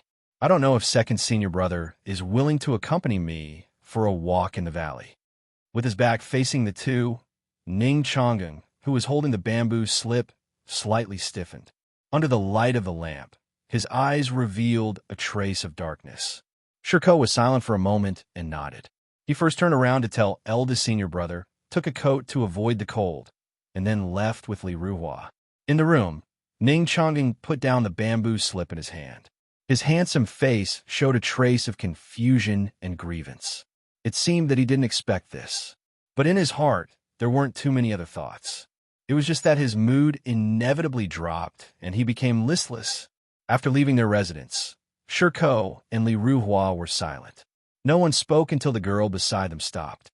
Shirko looked up at her and said, "I know that you don't actually care about me. So, little junior sister, if you want to say something, then just get straight to the point." Li Ruhua smiled and nodded. "I came here to fulfill a promise. I want to tell you something. For example, just who you are." Shirko had a vigilant expression. "Little junior sister, what do you mean by this?" Li Ruhua lifted a hand. "Don't move." Then, Shirko discovered that he really couldn't move at all. A soft and cool fingertip gently tapped between his eyebrows. He felt as if a long sword had ruthlessly pierced through the space between his eyebrows. Under the stirring of pain, his head nearly split open from the middle. He opened his mouth, but before he could cry out, he was pressed down by Li Ruhua's hand. She smiled and winked at him. "You can only wake up after suffering. I know it is hard to bear, but believe me, after you wake up, you will most likely thank me for this."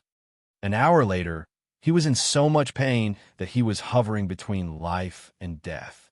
His robes were soaked through, and he looked like a stone that had been fished out of the water. He lay on his back on the ground, gasping for breath. However, the look in his eyes had changed. Two states of confusion and sobriety constantly flashed by. Li Ruhua took 2 steps back. She said in a soft voice, "To be forcefully woken up from your dreams must be uncomfortable. Go back and sleep. When you open your eyes tomorrow, everything will be fine." Shirko stood up and staggered away. The next day, he was woken up by eldest senior brother Ning Chongying. His face was deathly pale, as if he had been gravely ill. "Junior apprentice brother, what happened to you? Don't scare me." Shirko narrowed his eyes, as if he had been in the dark for too long and could not see the light. He subconsciously raised his hand to cover his face. After several breaths, he shook his head. "Senior apprentice brother, I am fine." Ning Chongying let out a long breath. "You scared me. You were not right when you came back last night. Junior apprentice sister asked you to go out. Are you all right?" Shirko frowned, a pained expression on his face. But he quickly shook his head. "I am fine. I just did not sleep well. Senior apprentice brother, please help me ask for a leave from teacher. I am not feeling well today, so I will stay in my room to rest." Ning Chong nodded. "Okay, you rest. I will ask for a leave for you." Seeing Shirko close his eyes and fall into a deep sleep, Ning Chongqing hesitated. He felt that something was wrong with his junior apprentice brother today, but he could not find anything after thinking about it. He could only say that he was thinking too much. As he left his residence, he was surprised to find that his master had left him a note. He said that he was bringing the new junior apprentice sister to obtain a lucky chance. He also told him to stay in the valley and cultivate. He could not slack off just because there was no one to supervise him. Patting the bamboo slip in his hand, Ning Chongqing raised his hand and scratched his head. Although the young man could clearly see that it was indeed the master's handwriting, his tone was the same as his junior brother's today, revealing a trace of strangeness. Moreover, his junior apprentice sister had just arrived yesterday, and today she was taken away by his master. He felt that this matter was a bit rushed. Thinking about it, Ning Chongqing could not find anything. He could only patiently cultivate by himself. His talent was good, and he had always cultivated diligently. He was the kind of person that did not need the supervision of teachers. Because of this, he felt that his master's tone was a bit strange. Taoist Cloudy Mist's face paled and his legs trembled. He felt as if he would faint at any moment. This was because he was frightened. If it was anyone else who was stared at by the 7 expressionless people in front of him, they would also be like this. They would not be any better than him. Of these 7 people, he only knew one. It was because of a lucky chance in his early years. More accurately, he had thickened his skin and went to a banquet. He had seen this person from a distance in a corner of the banquet. This was the peak great cultivator of Golden Millet Country, and that was already enough. Since the other 6 could sit on the same level as this person in front of him, they were naturally existences on the same level. Taoist Cloudy Mist wanted to cry, but no tears came out. He really did not know what sin he had committed to actually suffer such a great calamity. Right now, there was only one thought in the depths of his heart. I'm dead. I'm dead. I'm really dead this time. Let alone these people moving a finger. If they continued to look at me, I'm afraid I would be scared to death. His face paled again and again. Not a single trace of blood could be seen. All right, unofficial masters, the one in front of you is my true master. Although it's only for a day, as the saying goes, a master for a day must be treated seriously. Therefore, no one can die, Li Ruhua said with a smile. She glanced at Taoist Cloudy Mist, who was letting out a long breath of relief and a look of gratitude on his face. Her next words almost scared him to the point of pissing his pants. Then I'll ask several registered masters to extract his soul and refine it into a puppet that won't talk too much. It shouldn't be difficult to cut off the karmic ties between us, right? An old woman with a gloomy face, who didn't speak or smile, let out 2 sharp laughs. This matter, of course, is not difficult. In terms of refining people's souls, if my ghost god valley admits that we are second, none of you here would have the face to admit that you are first. But little girl, if I help you do this, can you agree to come with me to the ghost god valley to cultivate? Oomph. Old ghost woman, don't go too far. Although your ghost god valley is indeed powerful in refining people's souls, if you want to take away my beloved disciple for such a small matter, you must be dreaming. Little girl, as long as you acknowledge me as your master, I can help you with this. I can even use a treasure to help you completely erase your aura so that no one will be able to detect it. The other 5 people all sneered. Their general meaning was the same. No one was willing to give up on this disciple in front of them. After all, she had the talent to become an immortal. Training her well was one thing, but it might also be a lucky chance for them. Li Ruhua didn't stop them from quarreling. She just smiled and looked at them. When they quieted down a little, she raised her hand and pointed. Ghost Granny, I'll choose you. After saying that, she stuck out her tongue at them. I'm sorry, but I have to guarantee that no one will know what I'm doing, so I can only choose the best one. You all have admitted this yourself. Also, I need to ask seniors to help me keep this a secret. Don't tell anyone about what happened in the Cloud Mist Valley. Ghost Granny laughed. Her wrinkled face was like a flower. Little girl, you really have good eyes. Then from now on, you are the direct disciple of our Ghost God Valley's ancestral master hall. This old woman is waiting for my master to accept her as his disciple. In the future, you can just call me senior sister." After saying that, her dark eyes swept over the people around her. "Everyone, you all heard it. This is the little girl's own choice. I believe you all won't break your promise, right? Otherwise, our Ghost God Valley hasn't opened our doors for many years." The expressions of the people around her changed. Obviously, they were afraid, but they couldn't bear to abandon this disciple with the talent to become an immortal. Just as they were hesitating, Li Ruhua laughed and said, "You all heard my senior sister's words. Why aren't you leaving? Otherwise, don't blame me for not acknowledging the rather harmonious master-disciple relationship between us." They didn't know why, but after hearing these words, several of the powerful old monsters felt their hearts palpitate. Looking at each other, they took a deep breath. Without saying a word, they turned around and left. In the blink of an eye, they disappeared without a trace. As for whether they really left or hid in the dark, no one knew. But to Li Ruhua, this wasn't important, because these people would soon forget about her. After thinking about it and making sure she didn't make any mistakes, she looked up and said with a smile, "Senior sister, then I'll have to trouble you." Ghost Granny's face was full of smiles. She nodded and grabbed Daoist Cloudy Mist's head. He screamed and blood flowed out of his 7 orifices. His eyes were wide open, revealing endless pain. A moment later, a black fog soared into the sky. Ghost Granny's smile was horrifying. "Little junior sister, let's go back to the Ghost God Valley." Li Ruhua nodded and said, "Okay." You're tuning in to the Warrior Lore YouTube channel. Don't forget to subscribe and join us on this journey to catch the most captivating stories.